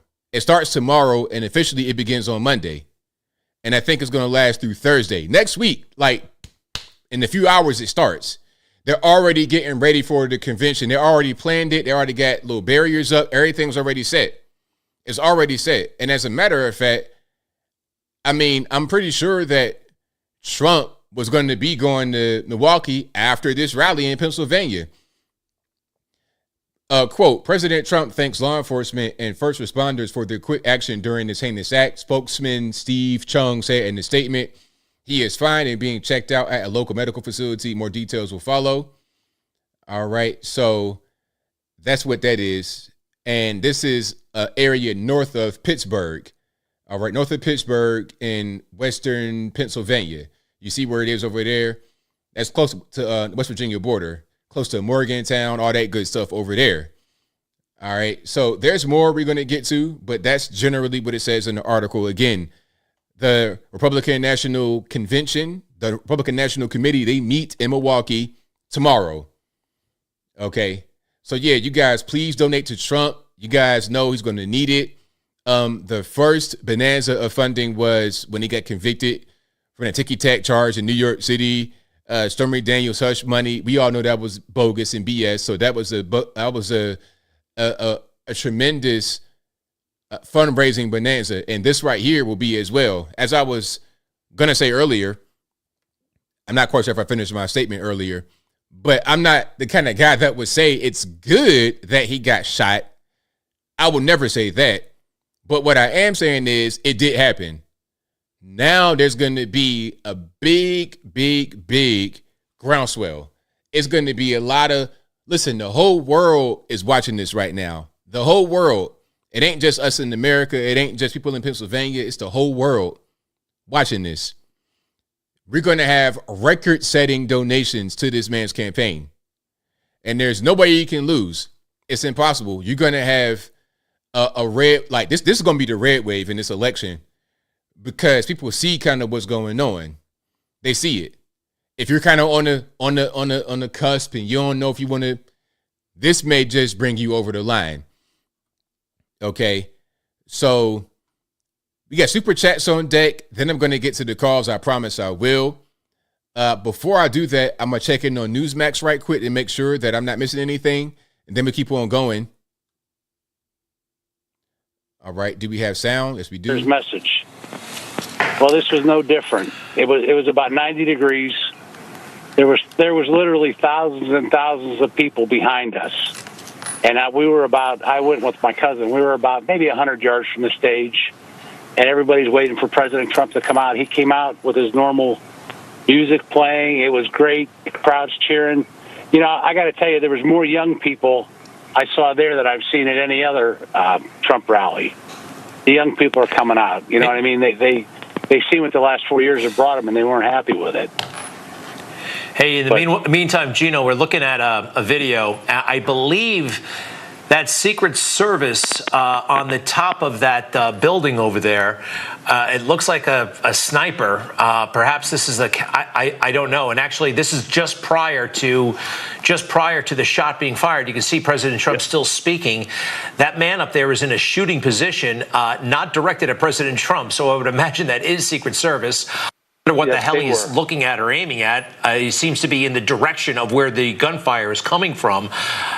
Here's another image. We believe this is in the immediate aftermath of the shooter being killed, neutralized. You see, that's the body. We know that from President Trump and from the Secret Service that the shooter was killed. And here is they're taking a look at him, and that is so that on the left is where the shooter was. No, I'm sorry. On the right is where the shooter was. He would have been to the right of the president. On the left, that's where I heard the shots coming from. To the right of the president, correct. And then just beyond him, go ahead. No, I'm sorry.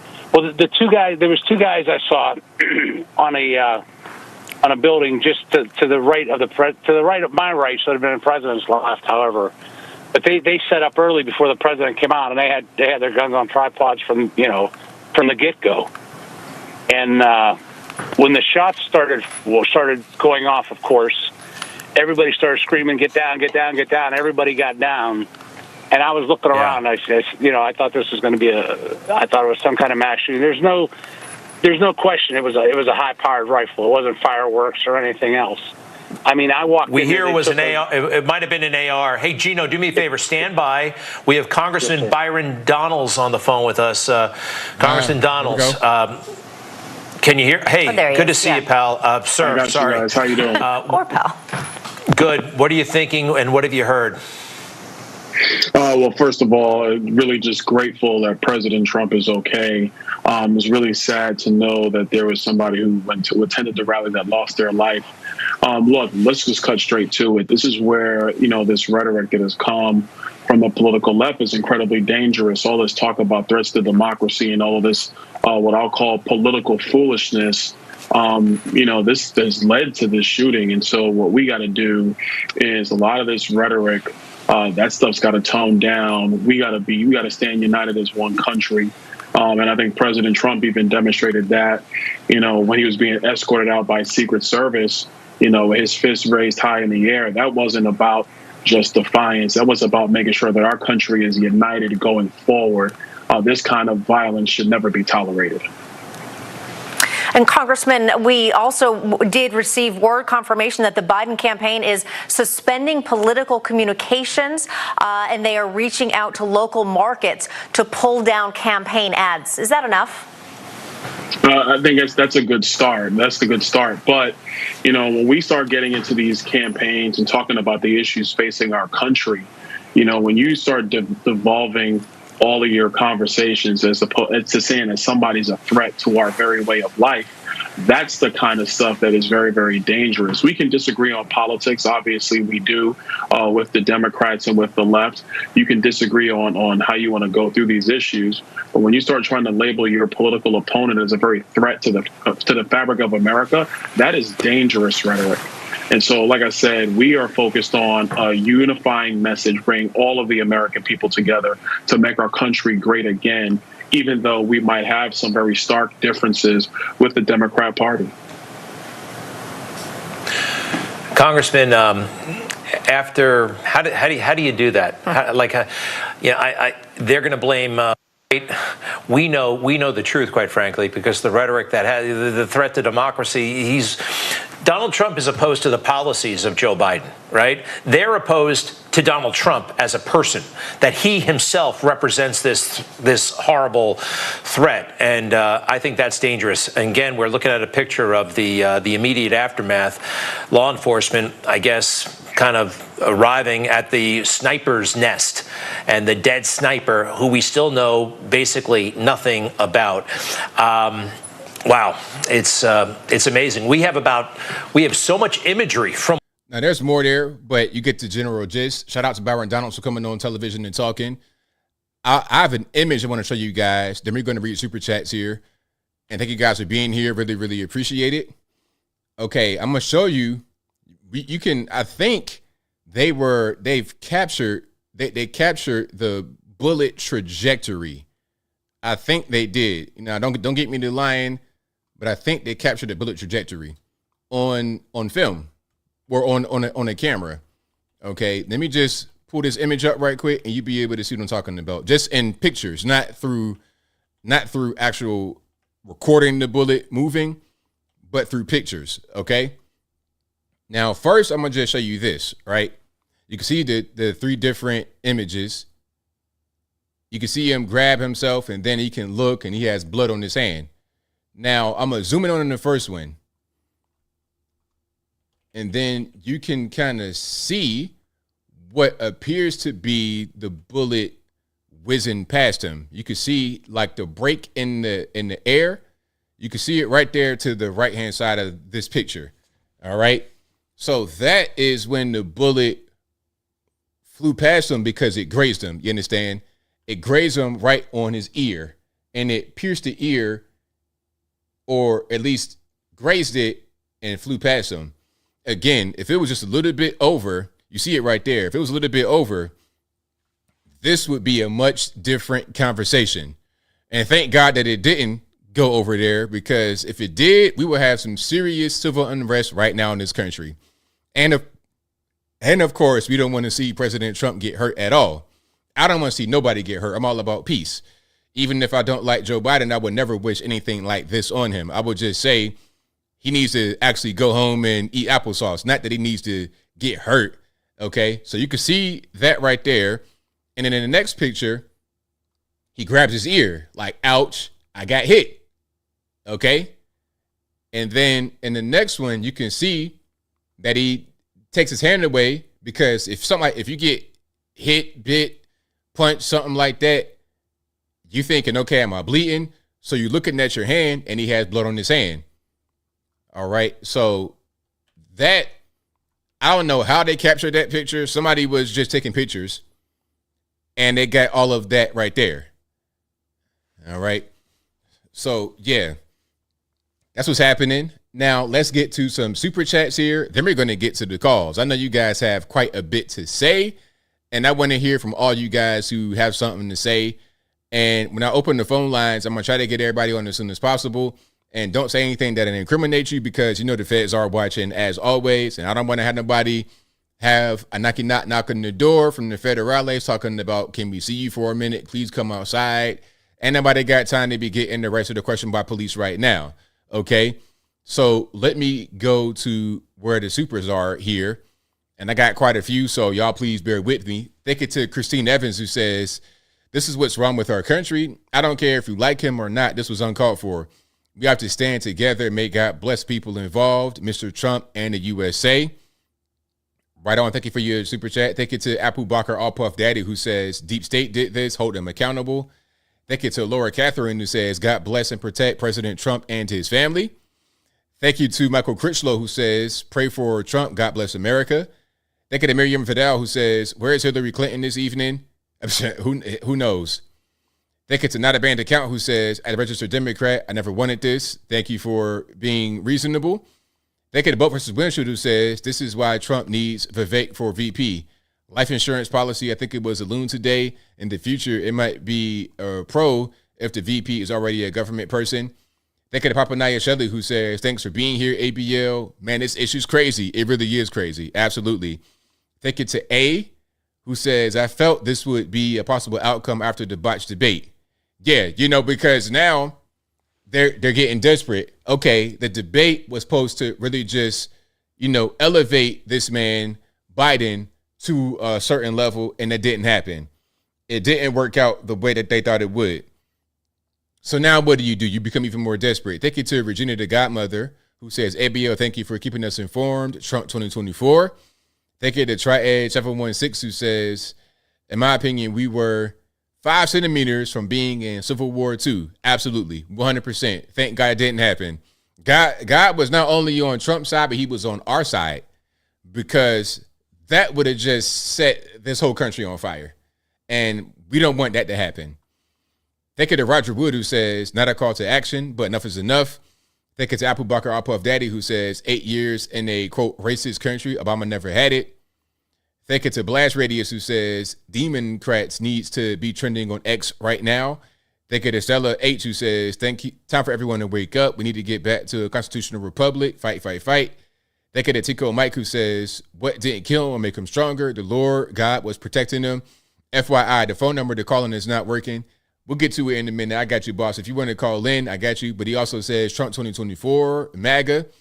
Thank you to Eddie B, who says, bingo, ABL peeps, use your head. We have to vote these leftists out of office. Exactly. You don't want to go out there and crash out and do nothing crazy, because all that's going to happen is you're going to die or you get thrown away and nobody will come to get you out of prison. You'll just rot in prison for the rest of your life, and then that'll be a wrap. So don't do anything crazy. You got to do things the right way. Federal government sucks. You got to vote. And again, people kind of get into the doomer black pill space and say, my vote doesn't matter. If your vote doesn't matter, then why did they import 30 million illegal aliens? And why do they want to make them citizens? Why do they want to give them identification? Why do they want them to vote? If your vote don't matter, then why do all that? Why do we need 30 million migrants to vote if it doesn't matter if they vote or not? It doesn't make any sense. Let's use our brains. If voting didn't matter, then there'd be no need for the whole lawfare thing. It'd be no need for all this trying to take him out. It'd be no need for the media to get up there and lie about him every day, call him the next thing to Hitler. There'd be no need for that. There'd be no need for them to lie about Project 2025 and call it the next thing to Hitler's Mein Kampf. It'd be no need for that if your vote didn't matter. Your vote is very valuable. You are very valuable. And the media and the politicals, when they kind of demoralize you into believing you're not valuable and your vote's not valuable, but I'm telling you, your vote is essential. It is essential. All this wouldn't be happening if your vote wasn't essential. Please believe that. They get to Buck versus Windshield, who says, evil wins when people stay home and don't vote. Trump 47, Trump 24. Thank you to BCJ, who says, even if this were some other candidate we aren't into, it would definitely not be cause of celebration. The ripple effect of these things is disastrous. Absolutely. I would never say, do something to hurt somebody I don't like. Nah, just don't vote for him. Like, we don't got to do all that. Just don't vote for him. That's all. I don't like Biden's policy, so I'm not going to vote for him. That's it. All this other stuff is ridiculous. Same thing, RFK Jr. I'm not gonna try to hurt the man. I'm just not going to vote for him. I would never do nothing to hurt anybody. Like, that's crazy. I will only ever hurt somebody if I was in danger of being hurt by that person in my face. If they about to hurt me, assault me, or something like that. But beyond that, man, I'm all about love and peace.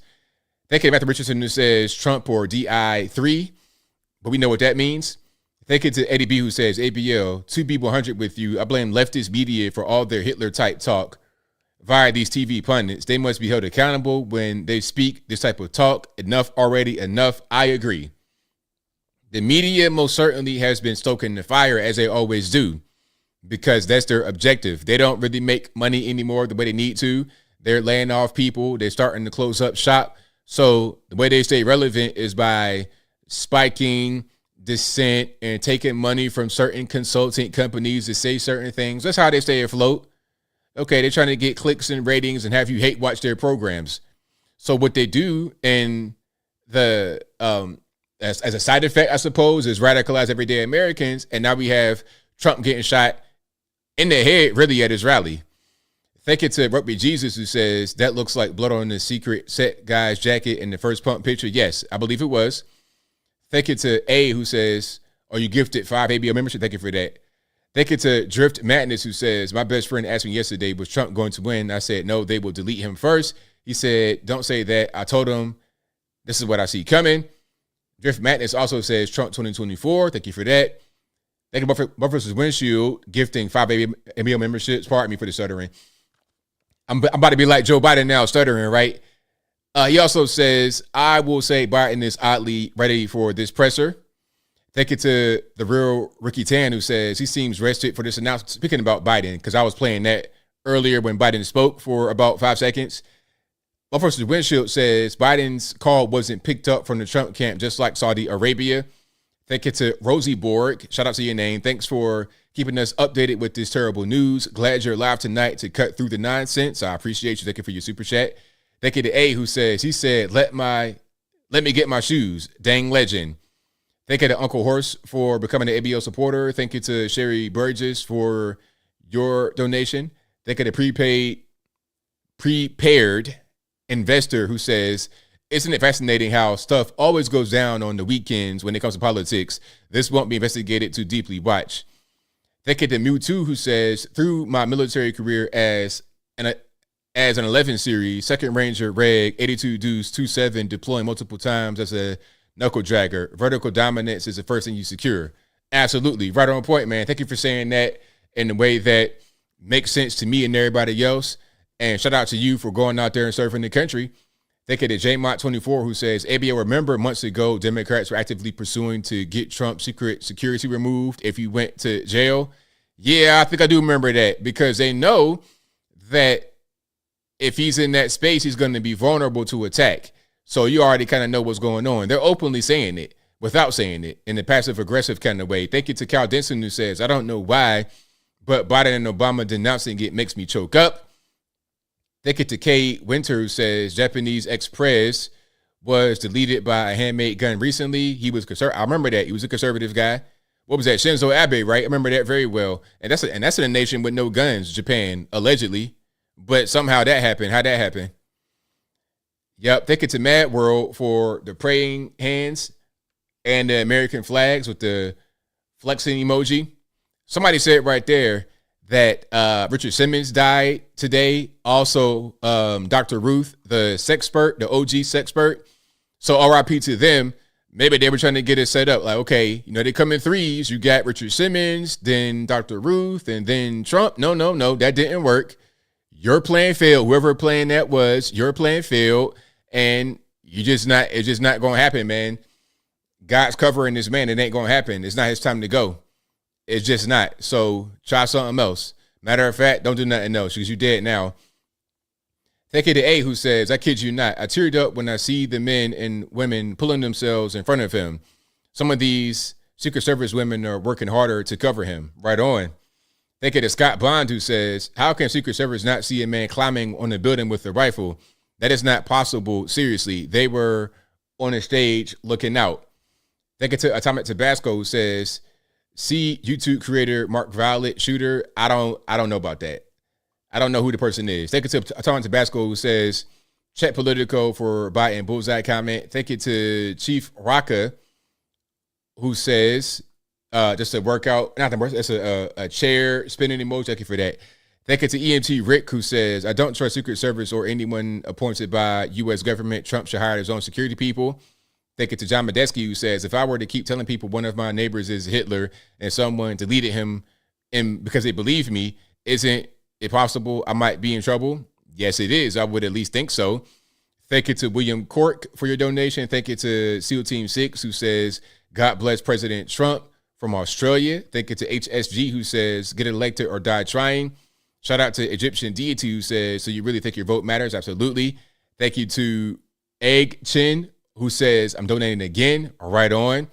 Thank you to John Flint, who says, if they treat Trump like this during his campaign, imagine how they treat him when he's in office. You already know. Thank you to Miguel Hobby Works, who says, ABL, thank you for your honest and thoughtful analysis of 2024 presidential campaign.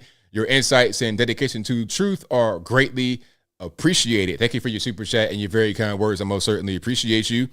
Thank you to Adi, who says, did you notice the banner on the left of the site for donation says all H breaks loose in 1 hour? Is at the top left, Erie. Thank you to PS3 Troop for your becoming a member of the ABL squad. Thank you to Michael Guess, who says the left media is definitely responsible for the attempt on President Trump's life. Simple, for stoking, fanning the pure hate toward him. Trump with the American flag emoji. Thank you for that. Thank you to Andrew LaPence, who says the Simpsons literally predicted it. He also says what's happening now that everyone's distracted from. Thank you to Michael Guest, who says notice how it's always the leftists that attacks a Republican rally and not the other way around because the left media, Trump 2024, absolutely. Thank you to John Medeski, who says we will all take Trump for granted because of how tough he is. And enter two, he would be deceased. Imagine if that happened. This is a serious and not right. Thank you to House of Haas, who says Trump's political instincts are sharp after hearing his shooter down. He bumped his fist because he knew the historical moment of what was happening. Absolutely. And that was a good thing. He'll be criticized for that by some people, take advantage of the situation, should worry about being safe. But nah, you need to do something like that. You have to do it because you got to let everybody know, hey, I'm here. I'm not scared. I have strength, and showing the whole world I'm not going to be, you can't shoot me. You can't take me out. That was a very good thing to do in a very bad situation. Yeah, for sure. Thank you to Spider for becoming an ABL supporter. Thank you to Zen Christopher,ian, who says should never have happened. SS dropped the ball right on point. Thank you to TJ Jizzle for your donation. I most certainly appreciate you.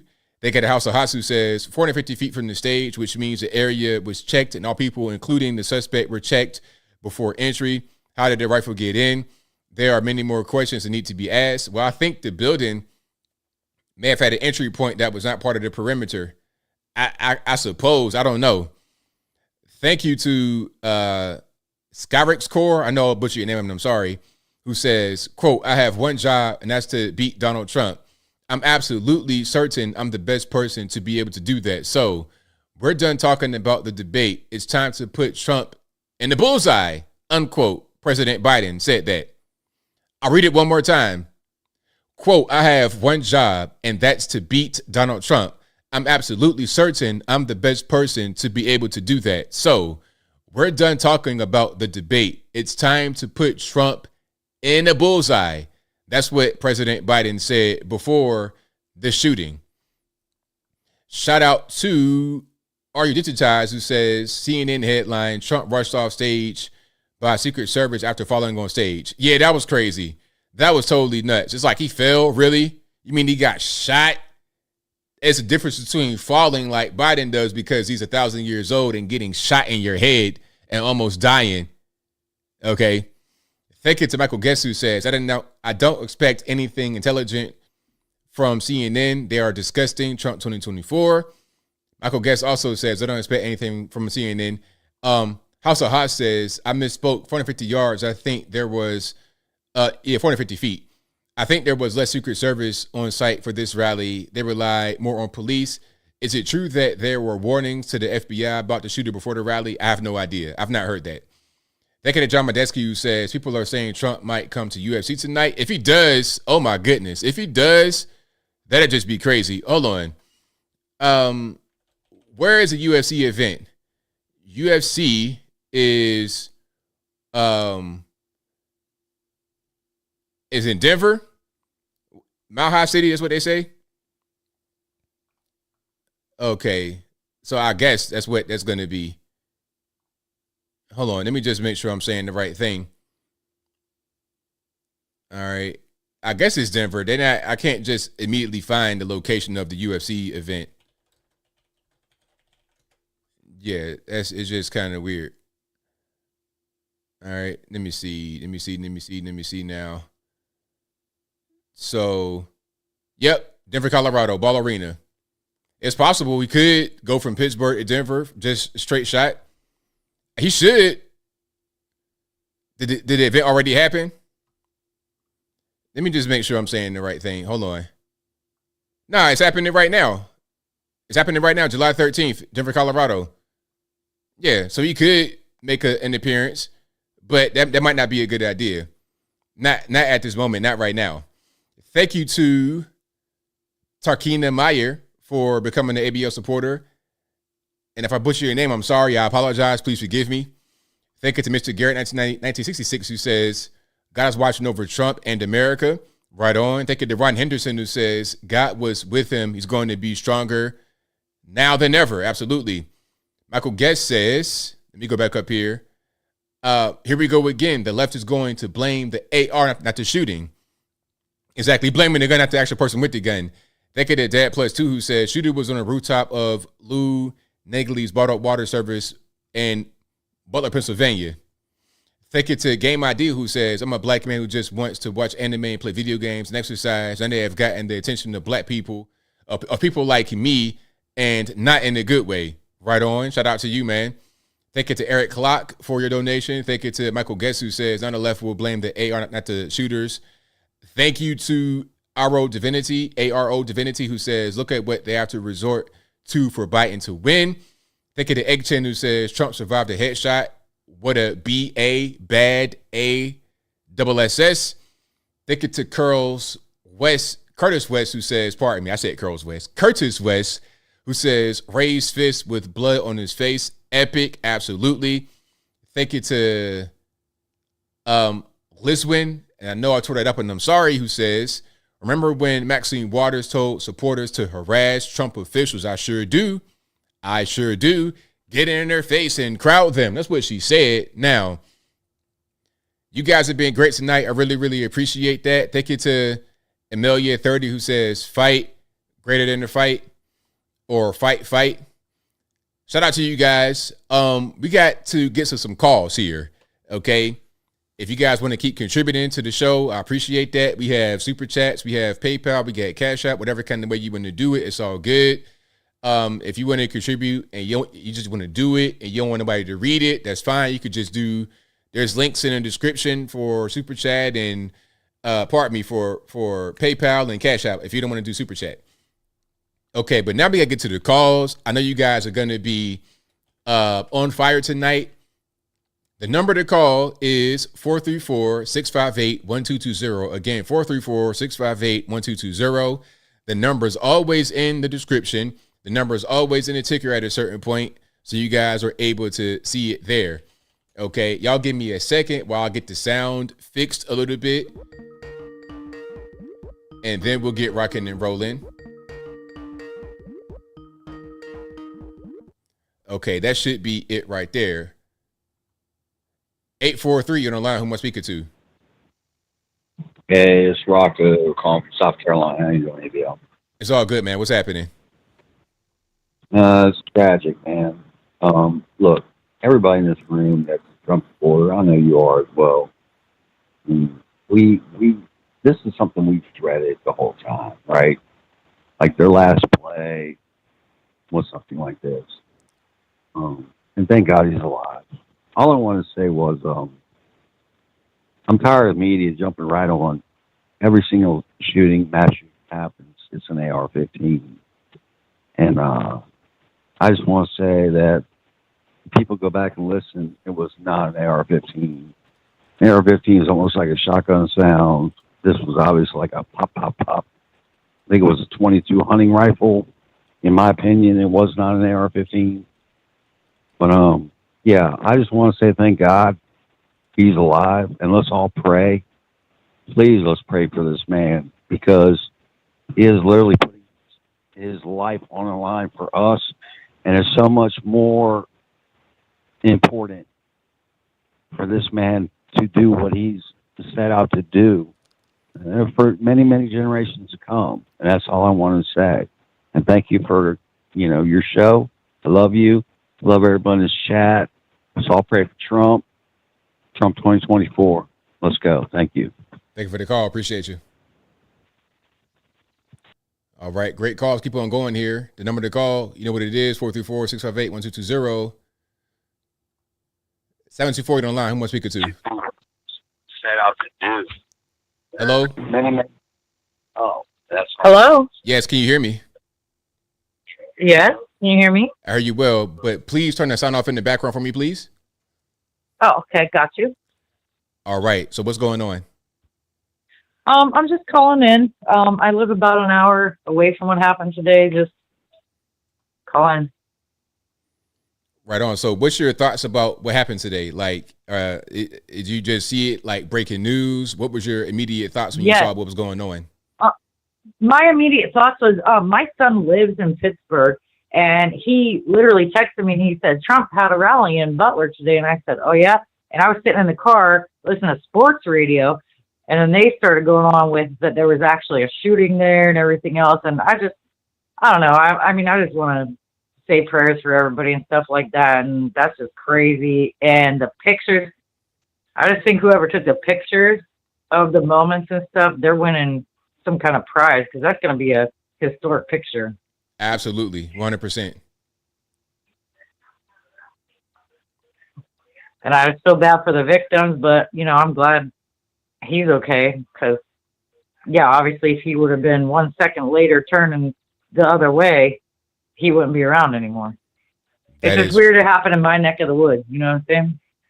Yeah, because you see things happen on television, crazy events, and it's like, well, I've never seen anything like that. That won't happen in my neck of the woods, and then it does happen. So it's really crazy to see. Yeah, literally. I mean, I didn't even know there was a rally. I would have been there. And so who knows, just watching the footage to see the people behind him, it's like, wow. Like those people behind him and even the people in front, it looked like they didn't know what the heck was going on. Because, I mean, you didn't see the crowd disperse. You've seen the people behind him kind of like ducking and hiding and dodging and not knowing what was going on. But all the people in the front, it's like, what the heck? I mean, and that's the first thing I told my husband is like, well, would they not have like run and dispersed, and then more people could have been hurt, but you didn't see anybody kind of running and dispersing. So I was like, that doesn't seem like it happened from right there, and the angles of where he got hit and where his head was turned. You know, I don't know. It's weird. Right. Absolutely. But so just prayers to everybody, prayers to the, you know, random attendee that got hurt, and because that's absolutely insanity. But just wanted to chime in. Like I said, I live an hour away, and just want to chime in. Well, thank you for your call. Definitely appreciate you. Thank you for taking me. All right. Yeah, this is crazy. The phone lines are blowing up, so y'all please be patient. I'll get to you as soon as I can. 440, you're on the line. Who am I speaking to? Hey, my name's Nick. Good to be hearing from you, ABL. It's all right, man. What's going on? You know, saw the news, saw your show. I know everybody's mad. I know we're all mad. But a lot of things are happening that are really, really bad out there. And let's not think like Civil War time. Let's think more like look outside our own country and see who's affecting things and maybe making like problems for us and bringing these problems in. I'm not saying like, you know, let's make it a border problem. I'm saying there's a lot of money changing hands. I'm saying there's a lot of information stuff happening. I'm saying there's a lot of, what if Trump makes tariffs on this person? What if this affects that? Right on. You know? He's unpredictable for them. They don't like that. They think they can change the future. And here we are using all our brain power to want to destroy one another again. That sucks. That's really disappointing.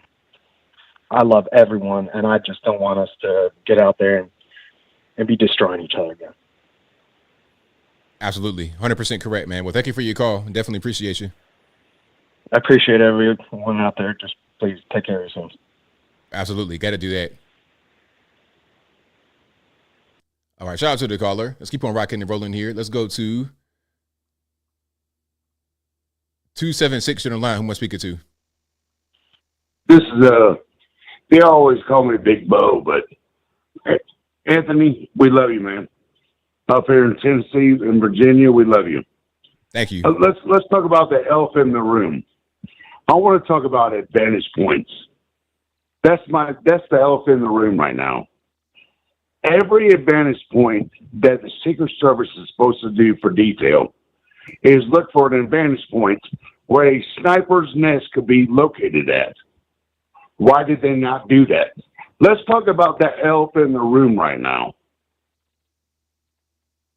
I mean, one of the biggest things, the problem I've got right now, we've got one civilian that has passed away.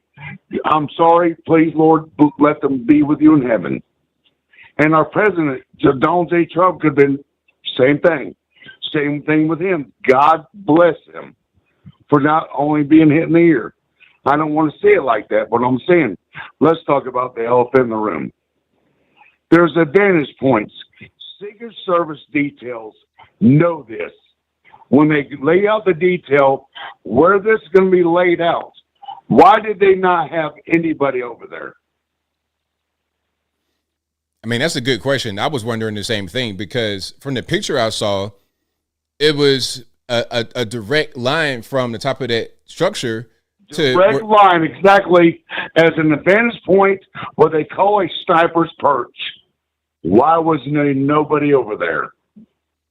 Yeah. And I'm sorry, but anybody keeps calling in with a 22, whatever. Sorry about your luck. That's not happening. Right. Yeah, so I think we have a lot of questions, a lot of unanswered questions, and I think we need some answers. I think the Secret Service has a lot of explaining to do about that line of sight detail from an advantage point. When you are up on top of looking at all the buildings through windows everywhere else to the stadium or podium where they're going to be talking, you have got to cover all that advantage point. What happened there? I don't know. I think there's going to be a lot of... You do a great job. Love your show. I'll let other callers call in. And thank you, and God bless y'all. Thank you for the call. Appreciate you. All right, great call. 248, you're on the line. Who am I speaking to? Gregory from Detroit. All righty, man. What's going on?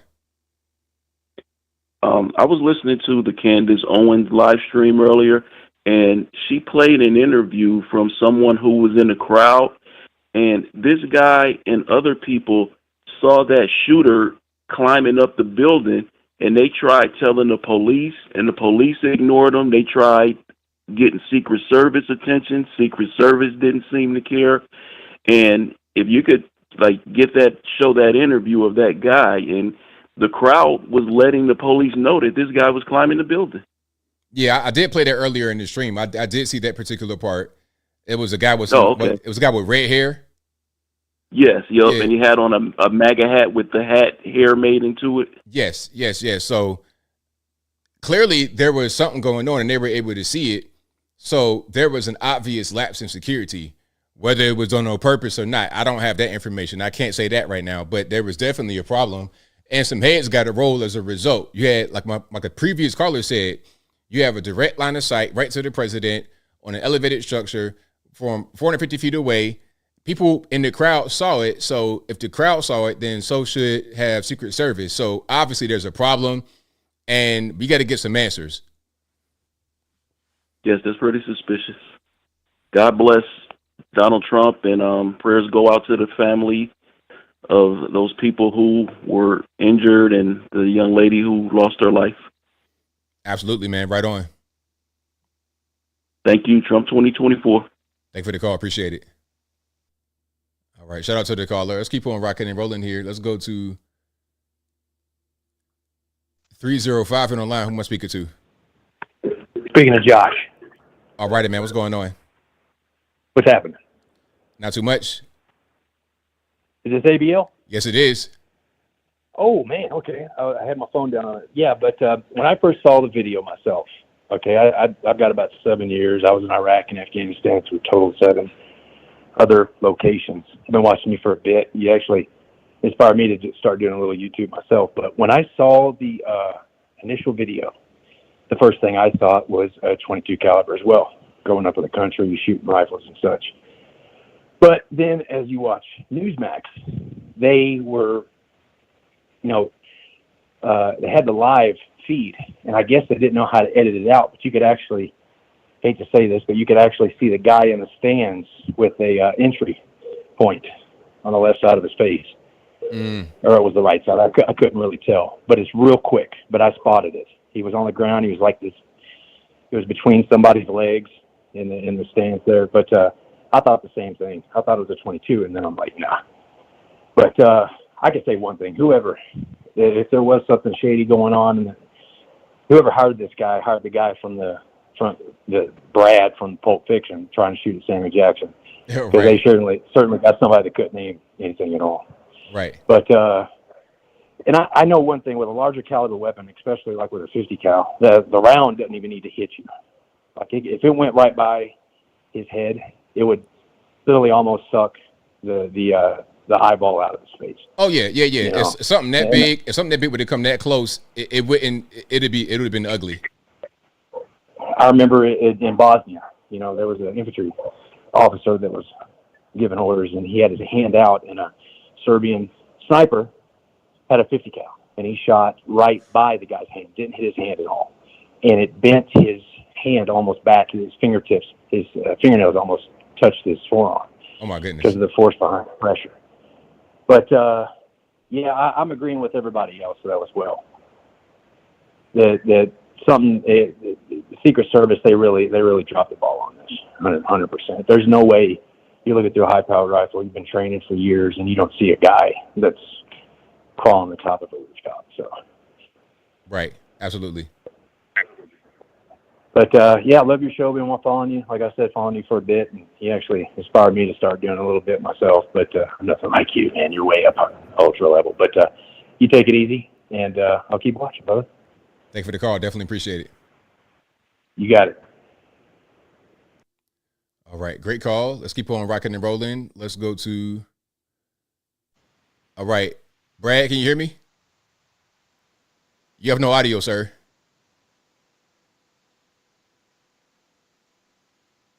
Like, I can see you, but I can't hear you.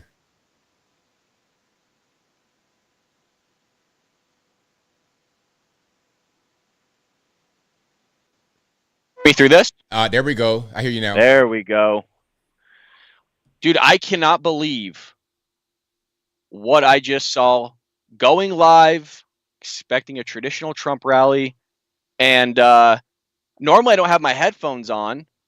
Normally they're on my lap, and when he's talking about illegal immigration, the camera doesn't pan to, the screens that are shown.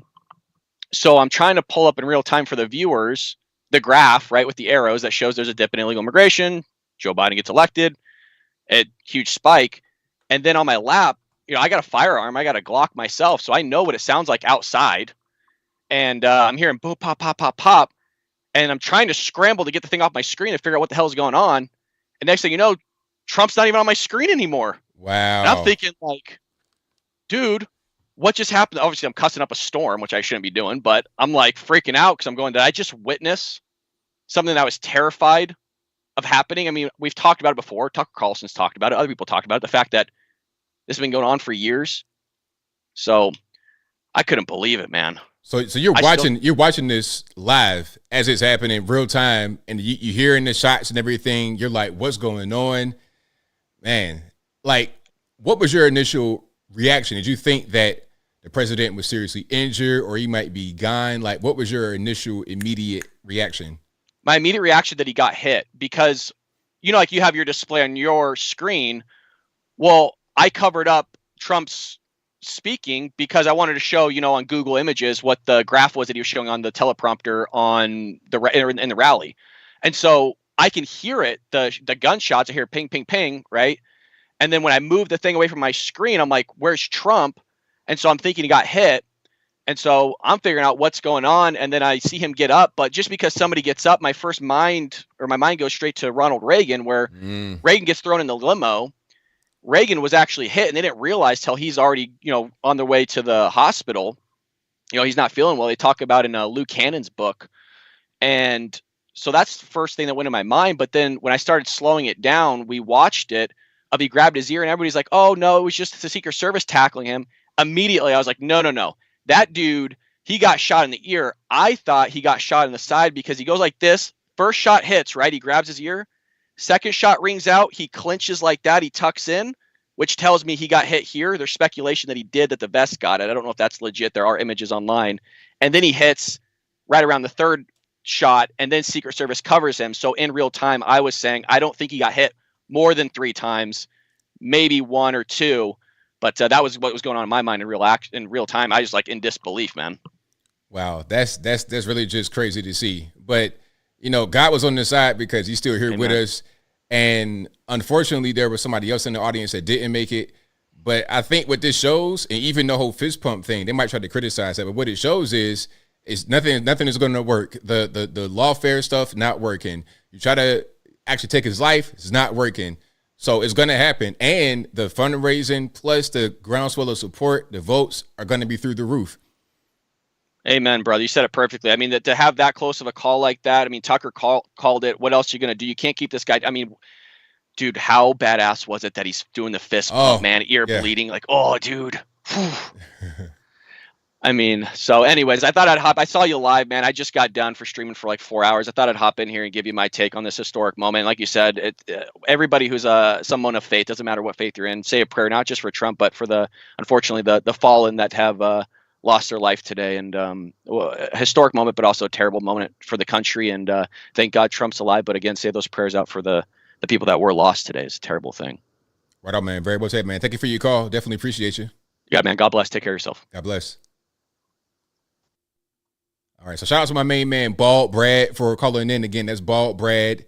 You guys can find him on the YouTubes at Bald Brad.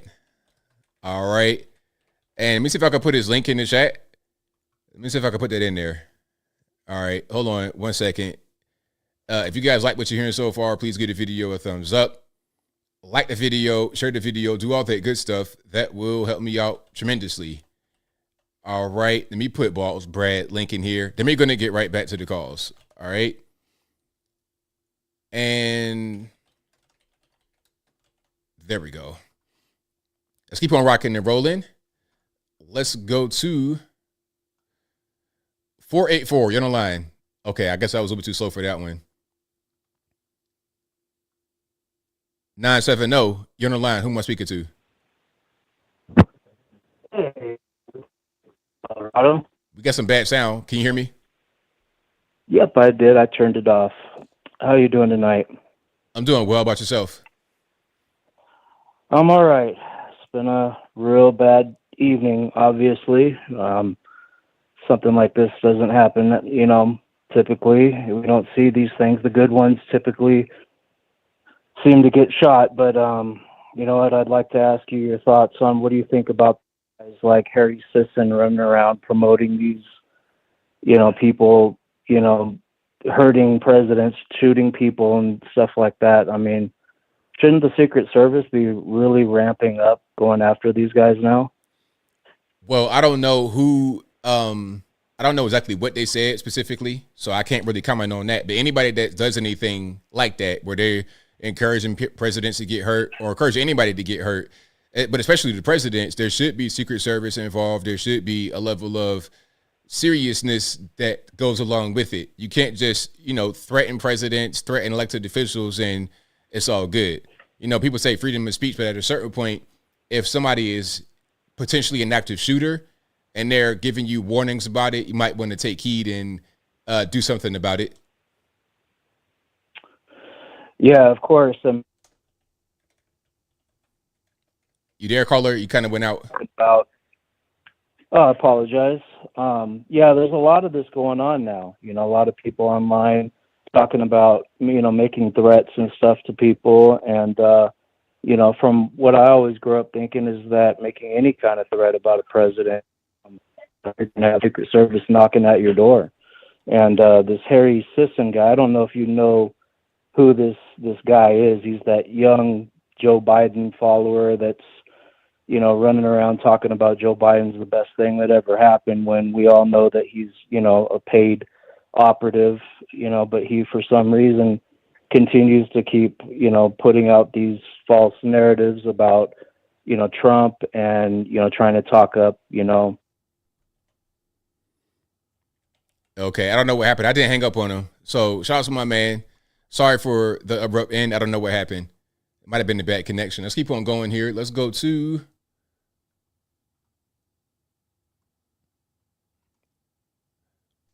484. You're on the line. Who am I speaking to? Hey, what's going on, ABL? Ain't too much, man. What's happening? Not much, man. Just saw the news. Crazy, bro. Yeah, it's wild. It's really wild. It's really wild, man. I can really honestly believe that it happened because it's been going wild. All the stuff that's happened in the past, on top of the fact that, as it currently stands, they see the regret. I think that a lot of people see the regret, and it's like they just don't want to face it. You know what I mean? The regret of voting for Joe Biden? Oh, yeah, for sure. Yeah. I definitely think that they see the regret there. And I'm glad that he's okay. I got a call from one of my buddies who's always been anti-Trump. He's like, yeah, you know what happened today? I'm like, no, I was out working and stuff like that, and I just got that phone call, and I'm like, I think he's good. And I started looking up all the reports and stuff. Then I saw that you were live and you were talking about it, so I was like, all right, my man's good. Everything's good. I think he'll be back to normal, what he's always been doing. He's always a go-getter. But yeah, it's kind of crazy, and it really doesn't surprise me in a way, with everything that's happened with the debate, and they can't get rid of him. There's no other way to get rid of him. Absolutely correct.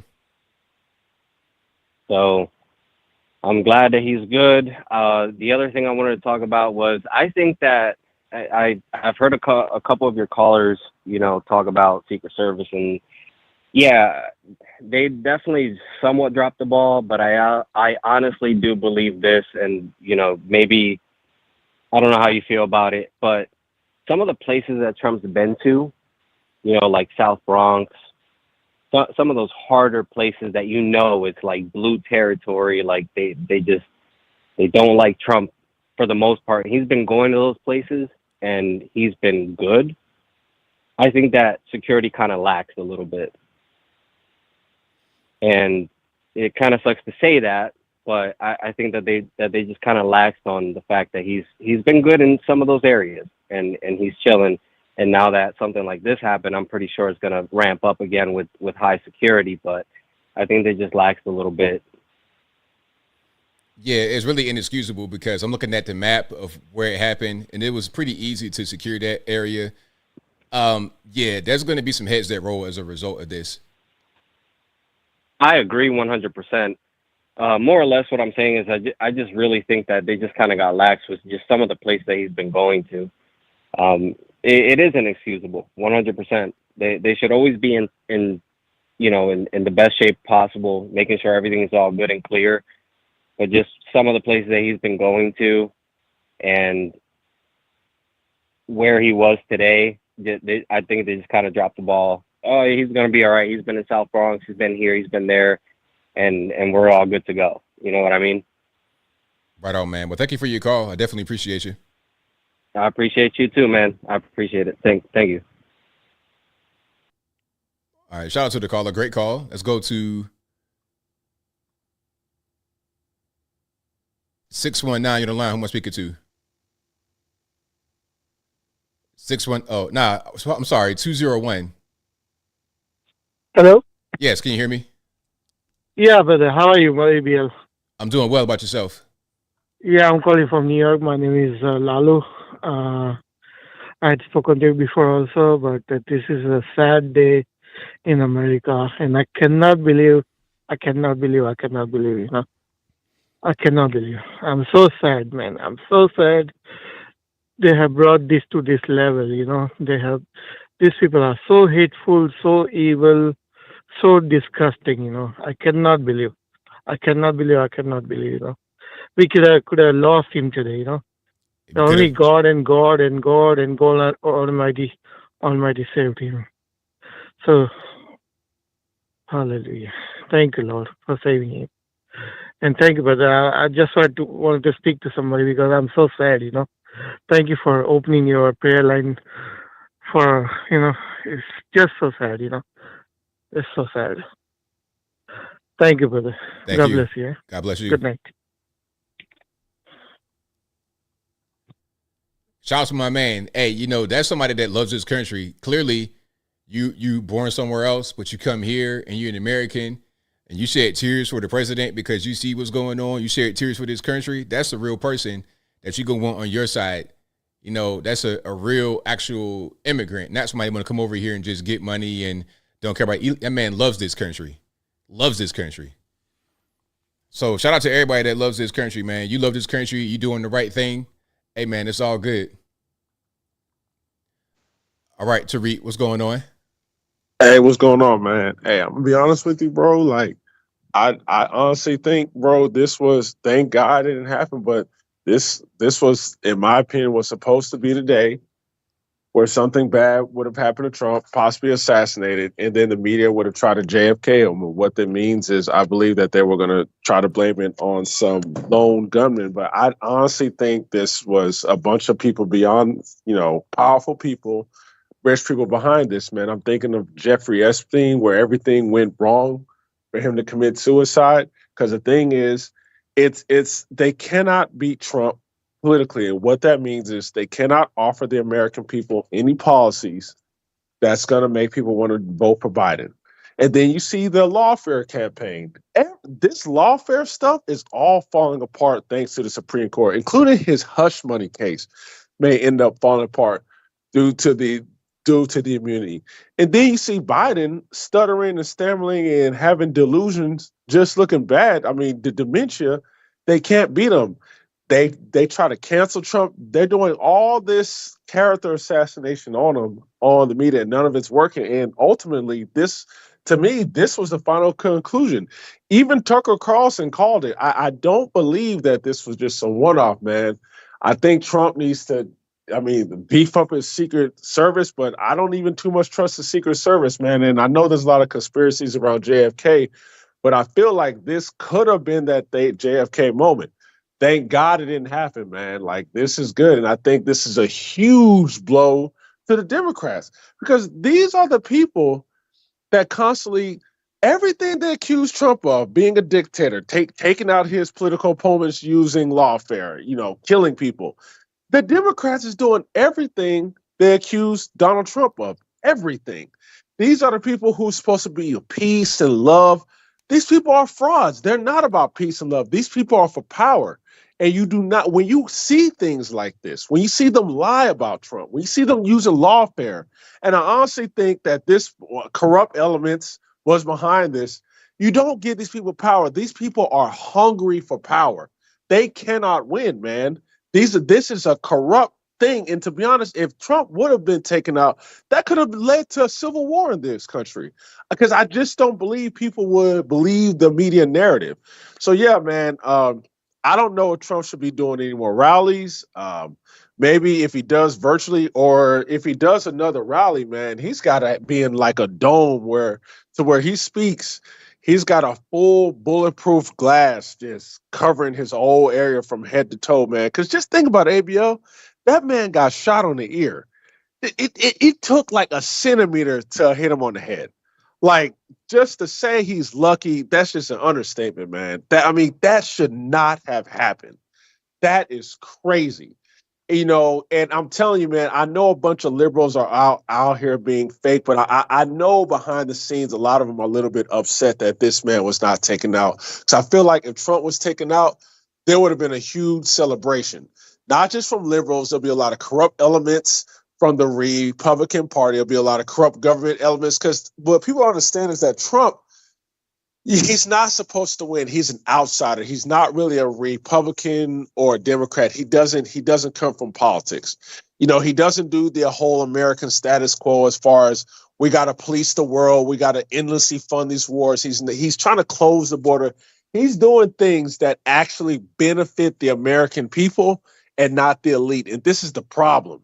They want one of these milquetoast Republicans like Nikki Haley versus Joe Biden, because at the end of the day, whoever wins that election, the American people lose. Nikki Haley was going to do absolutely nothing for the American people. Absolutely nothing. She has no policy. She is more focused on destroying Russia and using American troops probably to go to war in Gaza. Who knows? But she does not give a rat about the American people. So the elites are used to that, where you get a corrupt Democrat or a puppet Republican. But yeah, Trump is an outsider, man.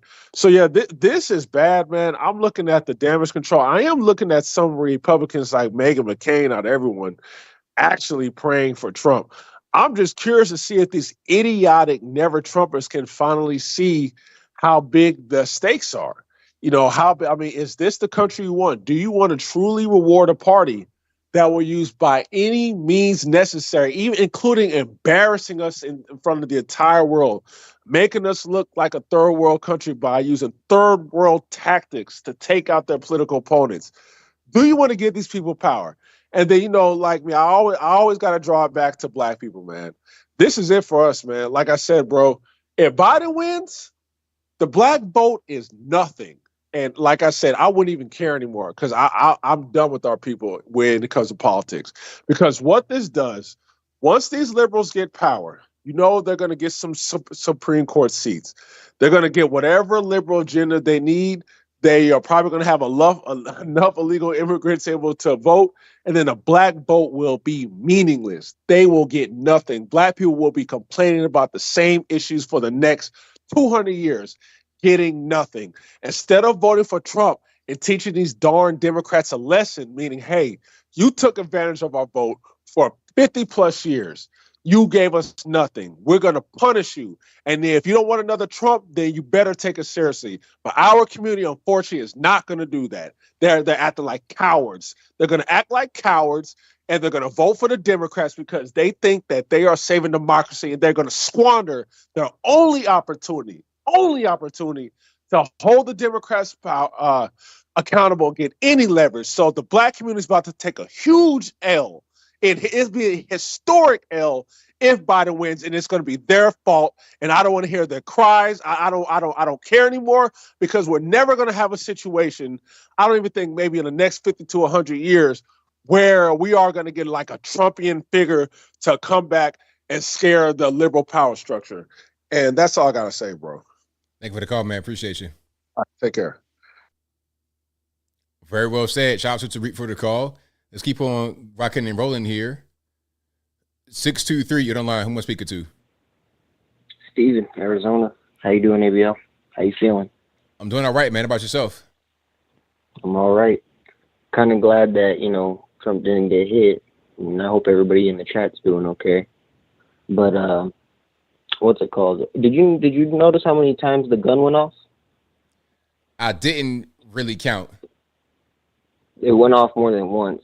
So I think they took a little too long to get the shooter. And that means that they missed Trump, probably, unless they were shooting at the shooter. But and then we also have to ask how much time went into like finding out where exactly, because is it public information like where he's going to be at? Well, sometimes, like with a rally, of course, they got to promote it ahead of time. So things like that, public events, yeah, that's information that's known to the public. Man, that really sucks, dude. Well, maybe then it ain't deep state like how people are saying, because it's not hard to get the information of where he's going to be.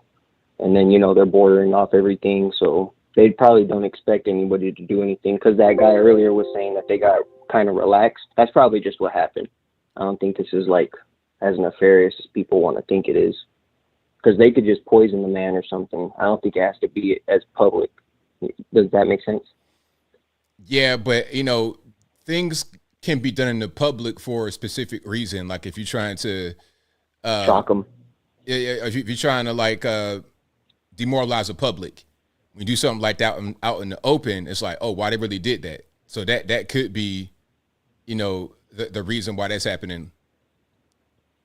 Right. There is another angle though, because there were shooters not shooters, but snipers right behind Trump to his left, but they're off camera if you're looking at his front view, and it kind of looks like people in back of him are even pointing at the building that the shooter's from. So I don't know. It seems like they definitely had eyes on the guy for maybe a minute, but I don't know. I just hope there wasn't no because this is going to bring people back to the JFK assassination with, if they did that, they could definitely do this. But the one thing that made me think anything about that was I think one of his shirts had an American flag on it in all black. You know what I mean? It's kind of weird for an Antifa person to wear that. I don't know if they usually do. I should probably look more into that. But well, Antifa will wear whatever they need to wear to fit into a situation. Sometimes they wear their all black. Sometimes they don't. Even with January 6th, they had on MAGA gear. They'll do pretty much whatever. And that's very smart of them, actually. We don't give them as much credit as they deserve, because they do a lot of this hokey stuff and stir up a lot of the pot. But I think that's pretty much all I had to say. And then, the last thing I wanted to say was I found this out from the Hodge twins, because I woke up from a nap and checked Twitter, and I was like, they wouldn't joke about that. So immediately I was looking on YouTube and everything, saw that you were live, picked you up, and then found a video of it, and I was like, man, I could have woke up to a different world. Yeah, for sure. Mm-hmm. But all right, thank you for taking my call, man. Thank you for the call. Definitely appreciate you. You too. Bye. All right, let's keep on going here. We got a lot of calls. I'm going to try to get to everybody as soon as I can. Y'all please hang tight. Let's go to, all right, what are we doing? I'm going to try to get to everybody. Y'all please forgive me. 918, you're on the line. Who am I speaking to? Hey, what's up, ABO? It's JB Scotchman from Oklahoma. How you doing? Everything's all right, man. How about yourself? Yeah, I'm doing good. Like everyone else, I'm just, analyzing today's news. I guess They finally did it. This was their last option, and they went for it, and they missed. So, yeah, when Trump does get back in office, what he needs to do is put together a team, not a team, I'd say more like a squad, maybe, of, like, the top-tier military. Go to Nancy Pelosi's house, Maxine Waters, Adam Pencilneck Schiff, Hollywood people like Joy Reid, Joy Behar, Johnny Depp, Madonna. Put on the plastic handcuffs, round them up. Yep. They are responsible for this. They are the ones causing the violence, not us. We're the biggest threat to democracy, according to them, but hell, I don't want to kill anyone. I don't like Biden, but I don't want to shoot him. I don't want to see him die.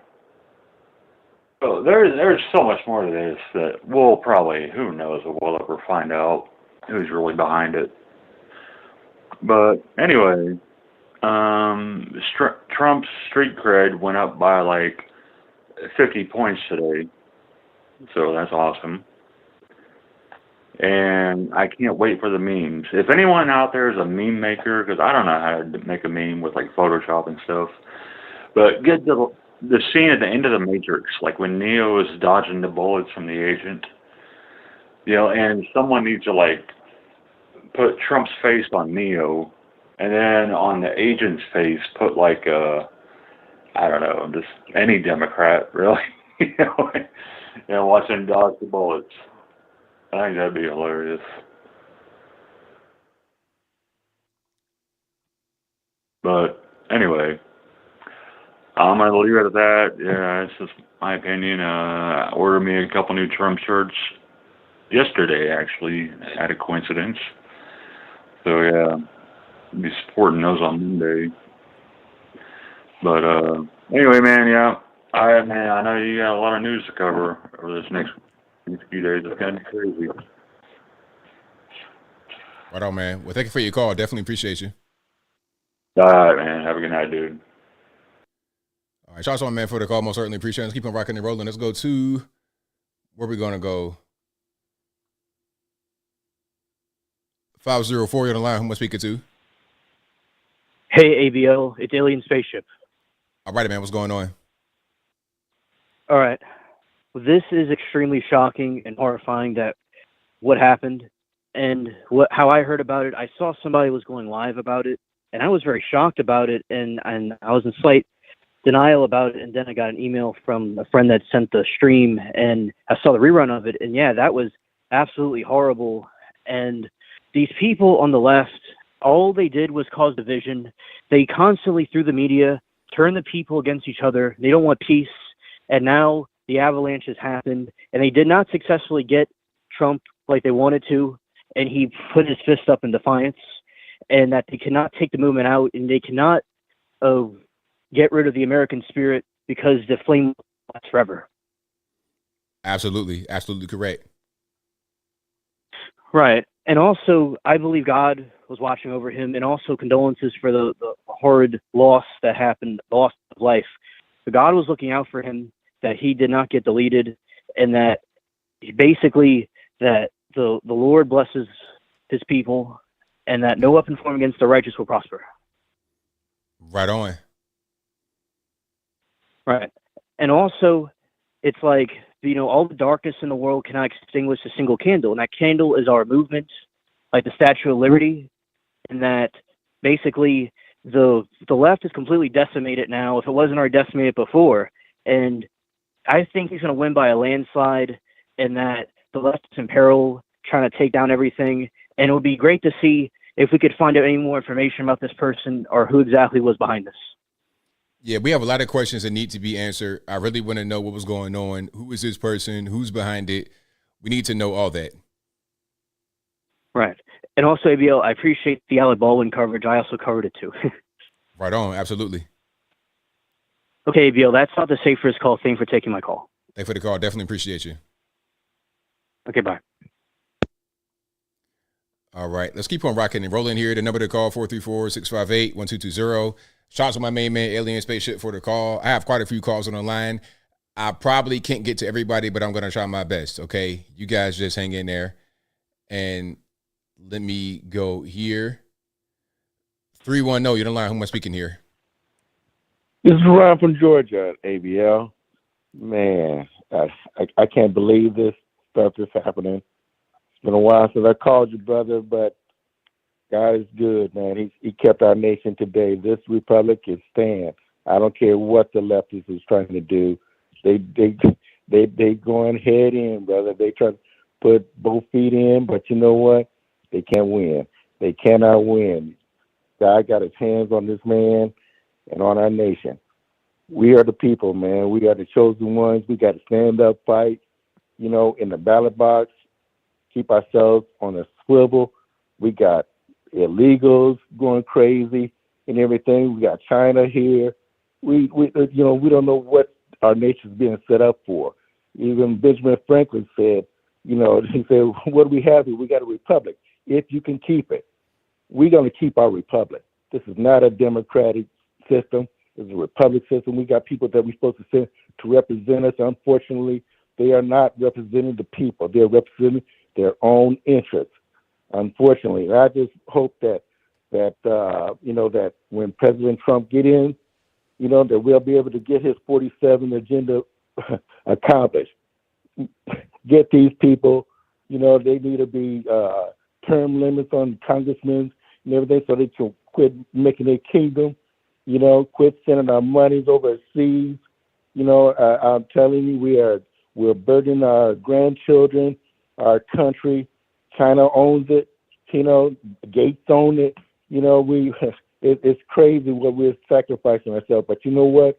We the people. It is we the people that will stand up and continue to keep this country. If it's just a remnant, we are strong enough to do it. God is on our side. God was on our side today. Like I said, brother, just like you said earlier, that we dodged a bullet right here. Like the other brother said, talking about a Matrix moment. Yes, the nation had a Matrix moment. The nation had a Matrix moment. We dodged one right there. They threw their volley, but you know what? It didn't happen. But thank God for that, But we're going to be even more vigilant. We're going to be more alert. We're going to be spending more money because we got Tesla on our side right now. He's going to be throwing more money on it. Yeah, man, and I'm throwing my money in on it too, even more so because I've been donating a lot. I haven't been donating a lot in the past years, but this year, man, I've been sending quite a bit of chump change in there over there as a retired man. Hey, I send what I can, man. I'm getting bombarded left and right with more donations. But you know what? I'm giving what I can, man. I'm giving to what it hurts because you know what? It's too important. It's too important for our nation. And we, as a people, we got to keep on praying. We got to keep praying for people like yourself and other brothers that are out there trying to carry this torch, and we as a people, Americans, not Black Americans, Americans, we're going to stand up. Quit being divisive. I'm not divisive at all, man. I'm an American. I love everybody. I don't want harm to nobody, but thank God that just know this, that I'm not going to let you harm me either. You know what I'm saying? And I'm going to look at the person as an individual and take them as that individual and treat everybody with respect and love. This is what's needed today. But you know what? We're going to go ahead and win this presidency for our president, Donald J. Trump. God bless you, brother. God bless our country. Keep praying. I'm praying for you, brother. Just keep on doing your thing, man. I'm really proud of you, brother. I'm really proud of you. Thank you for your call, man. Proud of the American people. Thank you, man. Appreciate you. God bless you, brother. God bless you. You too, sir. Bye-bye. All right, great call. Shout out to my man. Fantastic call. You guys have been fantastic tonight. I couldn't do the show without you. If you like what you're hearing so far, please give the video a thumbs up. Like the video, share the video, do all that good stuff. That'll help me out tremendously. I'm going to try to get to these calls as soon as I can. Y'all, please just bear with me. 346 on the line. Who am I speaking to? Hey, good evening, ABL. My name is Ben, and I'm from Canada, sir. All righty, what's going on? Well, I was like everybody else. I think Americans in general, even Canada in general, are in shock of what happened today. I saw a few X's, like I followed a few guys on X, and then I saw it, and I couldn't believe it. I said, no, it's a joke. No, even if it was a joke, it's not a good joke to do. And then I saw it. Actually, I think you were the first one that I saw something on X talking about it, and I was like, no, I had to go see it. And then since then I've been following it. I don't know if you've seen it on X, but there's actually a footage of the two shooters, the two secret agents on a rooftop, looking at the shooter, but not doing anything just yet. And then as soon as the shot went off, you see them. One of them actually ducked, and one actually shoot right away. Like you see it, and it's from the footage from someone in the crowd. So I saw that, and I was like, no, it's not possible. I was like, okay, so it's a really sad day today. Whether you're on the left, on the right, central, it doesn't matter. It doesn't matter. That's going to be marked as well. I'm not too much familiar with the American history, but I guess somebody was talking about Ronald Reagan. It happens to Reagan, and then of course John F. Kennedy. But I mean, I didn't know about Reagan. So now that we see it right now in our lifetime, like in my generation, I mean, I'm a Generation X, but I mean, it's scary.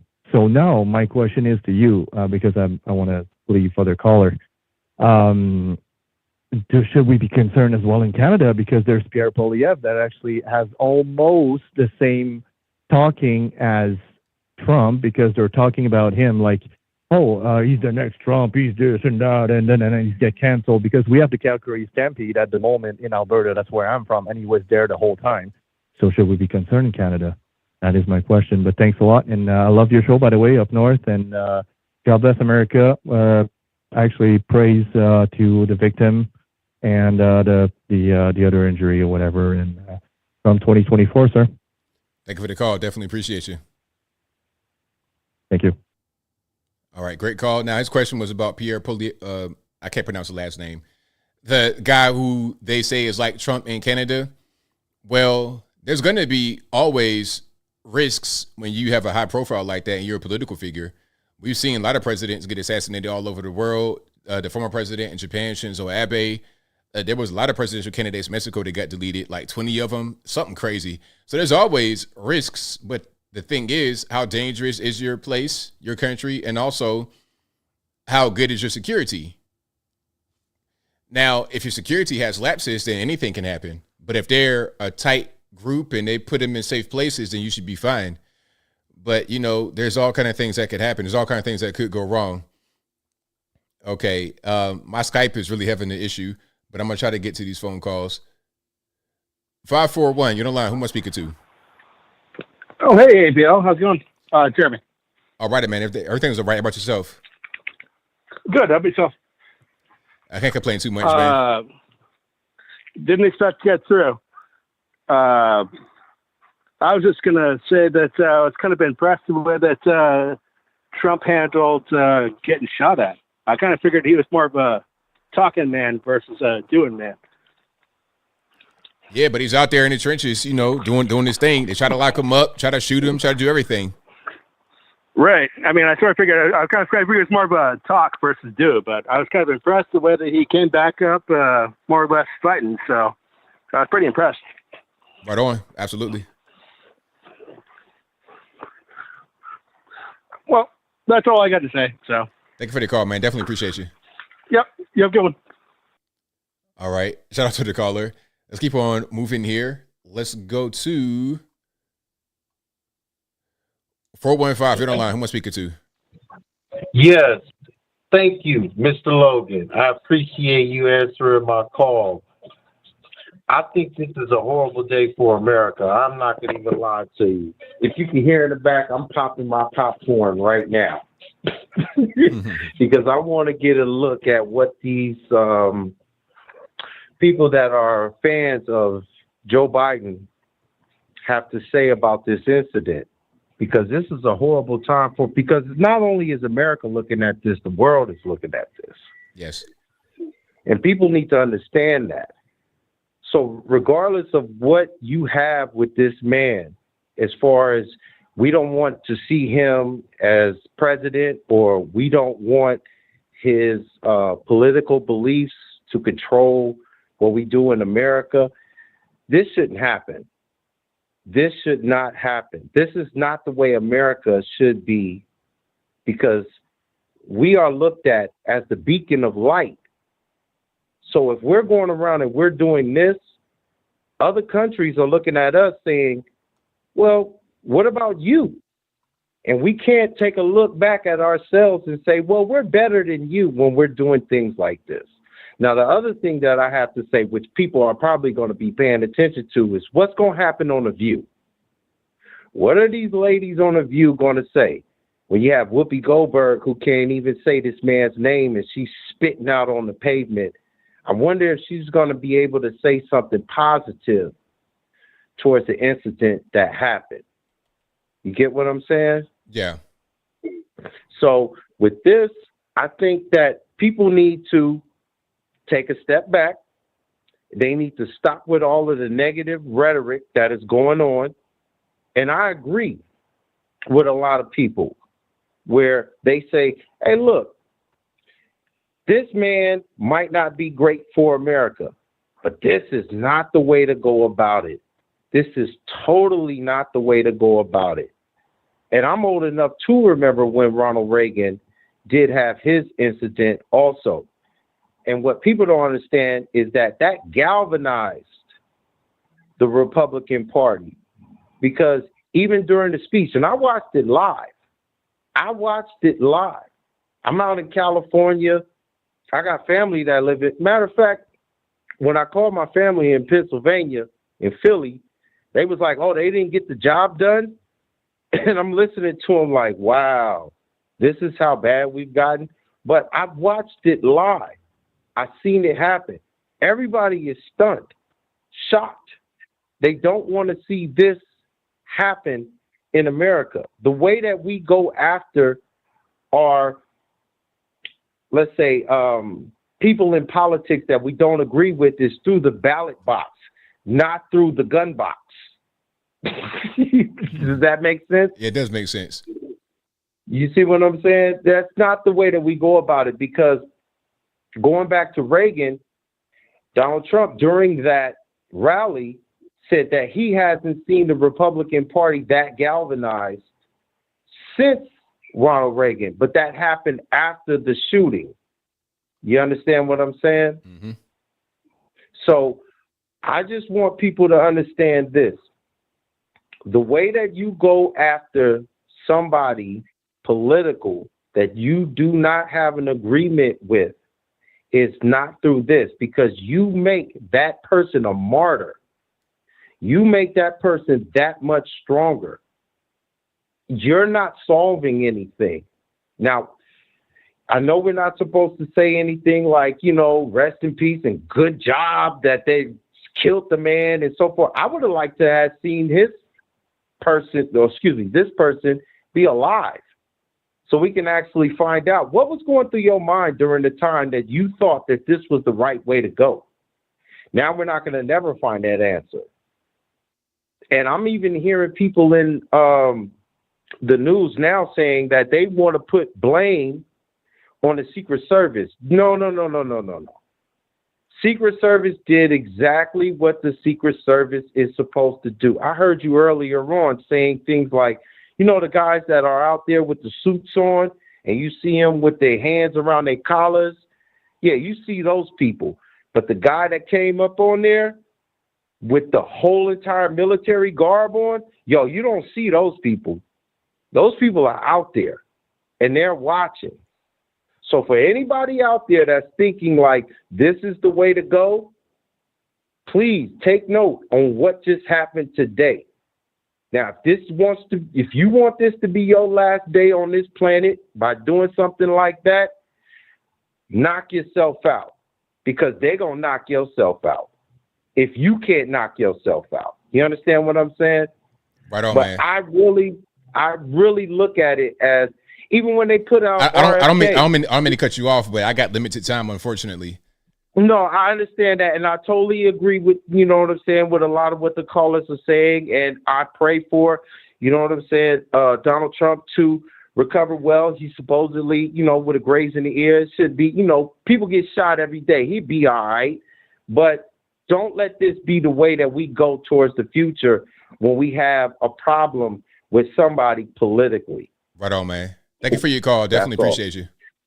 Hey, ABL, keep doing the good work, man. I'm going to keep looking out and making sure that I pay attention to you and spread other people to your message, man, because you're doing good work, man. Take it easy. Thank you, man. Appreciate it. All right, man. All right. Shout out to the callers. Great calls tonight. You guys are really, really good. The phone lines are blowing up. I'm going to take a few more calls, then I got to go. I can't be up all night because I'm an old man. All right, y'all please bear with me. I got like 15 calls in the queue. I can't get to everybody. And you know, if I can't get everybody on the line, don't blame me, blame the white man, because it ain't my fault. Okay. 868, you're on the line. Who am I speaking to? Hi, good night. This is Kadeen calling all the way from Trinidad and Tobago, out here in the Caribbean. This whole situation is something that I never thought I would have seen in this lifetime. Like in my lifetime, this is something that we read in a history book. And America is such a place that so many of us Caribbeans aspire to reach to, or, you know, if you have family member that's living in America, you think you've made it. You know, all of us want to go to school, go to college in America. That's what we want, because we want to live this American dream. But to see this happen makes it feel like, do we really want that? Like, the world looks to America for like everything. America is considered like the leader of the world in terms of their politics, you know, their technology, everything. Every country mimics America. But what I saw tonight literally brought me to tears. We have a little tiny minuscule island, right? And I am looking at Donald Trump's rally and then could not believe what I saw, because I didn't think something like this would happen in this day and age in America. Like, this is something from the history books. Like, what now? What do we do now? Who is going to be the example? So I really hope that you Americans go out and vote this coming election, right? Not just say you want change and say we need better, but actually go out and vote, because not only America is depending on you guys, but the whole world, believe it or not, is depending on you guys to show that there is still democracy, right? We can still vote and put somebody that we want in the White House to lead, to protect, and not be bullied and basically scared into not coming out and voting. So thanks so much, ABL. Big fan. Love your show. I share it with everybody I know. So keep up the good work. Thank you for the call. Definitely appreciate you. Okay. All right. Great call from Trinidad Tobago. Shout out to her. 773 on the line. Who am I speaking to? ABL, it's retired Chicago police officer friend. ABL, nobody wants to hear what I have to say. I'd love to hear you wrap it up into a bow, because who are the real terrorists here? Who are the real, threat to democracy and to the republic? Who are? I mean, they want to point fingers everywhere. Point the fingers to yourself. They're the Nazis. It's ridiculous. Please give your opinion, ABL, because that's why over 1 million people, whether YouTube wants to give you the award or whatever, the placard or not, there's a lot of people that listen to you, ABL, and I'm one of them. Please give your opinion and wrap it up into a nice bow. And I'll talk to you next week. Thank you for the call. Definitely appreciate it. Thank you. All right. So I'll give my opinion about the media, really, and the political stir and all this stuff. That'll be it for the calls for tonight. I got to wrap it up here and put the bow on top. because I'm at the end of the show. We're past 11. I'm kind of into a little overtime, but I'll be here for a minute because I got more super chats to read, and I got to just give my opinion about what my retired Chicago police officer friend asked me. The media are definitely responsible a little bit for this because they have been continuously for years now, not just this year, for years, ever since Trump came down the escalator in an attempt to discredit him and make us not want to vote for him. It's been a constant demonizing of the man, putting out straight lies about the man. When things can negatively impact his competitor or competitors, the media and the political establishment will squash it. Hunter Biden's laptop, an obvious example. 52 intelligence officers said that the laptop is fake, Russian disinformation, and of course we knew it was real, and it was released by a reputable source in Rupert Murdoch, News Corp, okay, New York Post, Fox News, all that. Yeah, that's him. The billionaire, conglomerate, mega rich, mega giant corporation, they're not going to put out fake information, but the media and the Politico said it's fake, and they've been doing this for years, talking about he's racist, talking about Orange Man bad, he's worse than Hitler. Then you have the whole lawfare thing. Oh, he's a convicted felon, 85 felonies, sexual assault. All these lies, all these things to paint him as a negative person and persona non grata. Even Joe Biden said we got to put him in the bullseye. Said that recently, just the other day. Now, somebody comes out and tries to delete him. Why is anybody surprised that somebody got radicalized? We've seen this before as it relates to people that are close to Trump. Steve Scalise got shot at a baseball game, and the guy had a whole list of people. Do you think that he was not radicalized in any kind of way? They'll say people like myself and many others are dangerous to society because we radicalize conservative people. I always talk about defending yourself, not starting anything. Don't go out there and hurt people, okay? Lead with love. I don't even curse in my streams.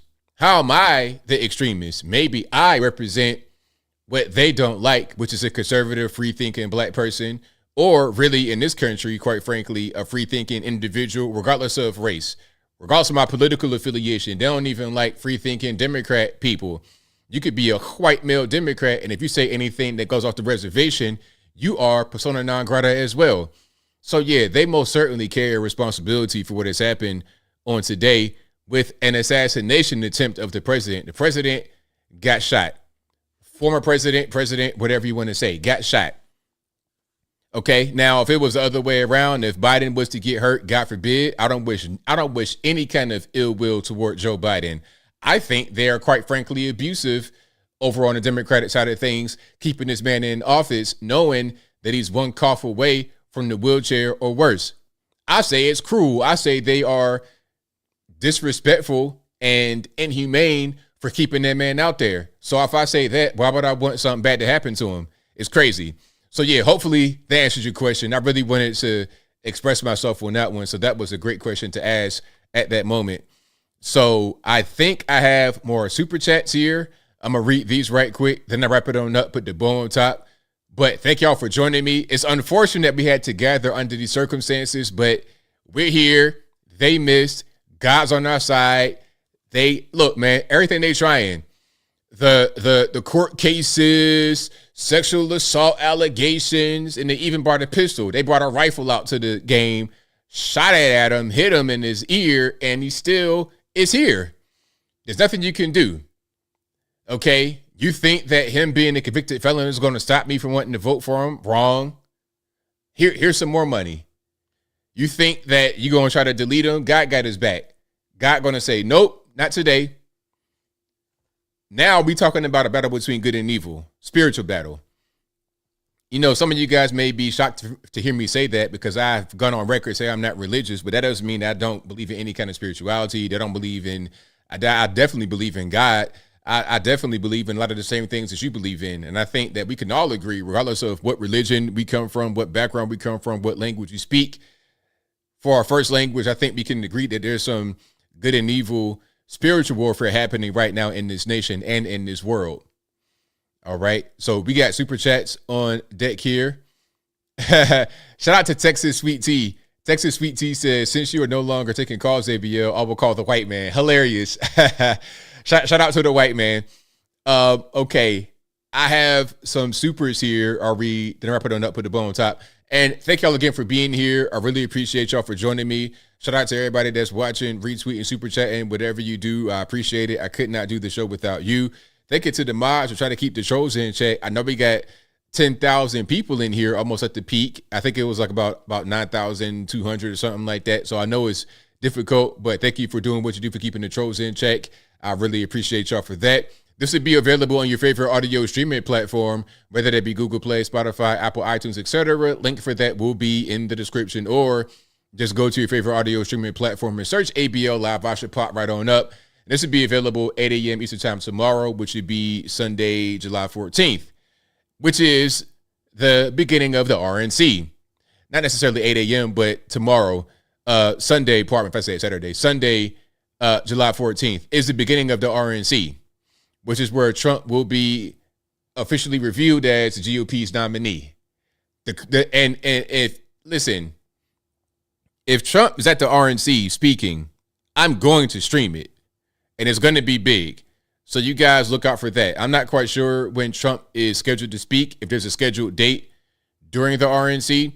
The RNC is officially from Monday to Thursday in Milwaukee, Wisconsin, this coming week. Starts tomorrow, unofficially, officially, or whatever. So by this time tomorrow, the RNC will be happening. And the DNC is going to be in Chicago, I believe, in August, if I'm not mistaken. So we're going to see. And thank you to some supers here. Thank you to Stories and Cardboard for your donation. Thank you to the real Ricky Tan, who says, they say we have to condone political violence, but when it comes to burning down the country for an entire year for Black Lives Matter, it's justified. I guess you meant we have to condemn political violence. Yeah, we're supposed to condemn, we condemn political violence, which is right, but then when they do things, all of a sudden it's justified. Thank you to Cal McGowan, who says Trump 2024. Thank you to John Medeski, who says, anyone here from Ivan since this? Thank you to 3% Kyle for becoming a member. Thank you to TSMS Space, who says, I definitely felt the Secret Service was caught off guard when I saw the video. I felt like they took way too long to respond to the first round sound, which means they did not expect that to happen. Thank you to 3% Cal, who says, get your guns, Trump 2024, FJB. Thank you to Michael Guest, who says, the National Guard is definitely needed for security at RNC. Just make sure that no Biden supporters are allowed to serve on the line, just like Trump supporters weren't allowed in D.C. Thank you to Easy E, who says, with this, anyone voting against Trump is an enemy of this country, full stop. This is beyond the line. Thank you to Too Tall 319, who says, peace, love, and joy, Trump 2024. Thank you to Game Idea says, how do you call? Unfortunately, we're done with the calls now, but the number is always in the description and also at a ticker right there. There it is, perfect time, 434-658-1220. 434-658-1220. But the phone lines are closed right now, unfortunately. But I'll be back live on Wednesday to take more calls about things that are going on politically. And I'm sure by this coming Wednesday, we're going to have this topic be a thing. And I will probably go live outside of Wednesday if there is a speech from Trump at the RNC or another event I need to stream about. Thank you to Michael Guest, who says, stop calling Trump the Teflon Don. You will jinx him. Thank you to Bedemptus Renatus, who says, notice when the gunshots were fired during Trump's speech. If you really want to see something that's sad, take a look at what happened. Gunshot. Was shooter waiting for that moment? I don't know. Thank you to Zippy, who says, liberal shot Lincoln, Garfield, McKinley, JFK, Malcolm X, King, Jr., Reagan, and now Trump. Thank you to Arrow Divinity, who says, this dude trying to turn it into his show. I'm not sure who he was referring to. But shout out to you for your super chat. Thank you to Sherry Q43, who says, remember after Trump won the immunity case that leftist women got on TV so angry and stated if the president has immunity, he can delete if he wants. Thank you to Texas Sweet Tea, who already read, who said, since you're no longer taking calls, ABL, then I will call the white man hilarious. Okay, that will be a wrap. Thank you guys for being here under unfortunate circumstances with the Trump train is still running. Trump just got grazed. God said you're not going to be able to delete him. That's not going to happen. And he's going to be here. Okay. So that's pretty much all I got. So until next time, y'all be safe. I'm out and peace.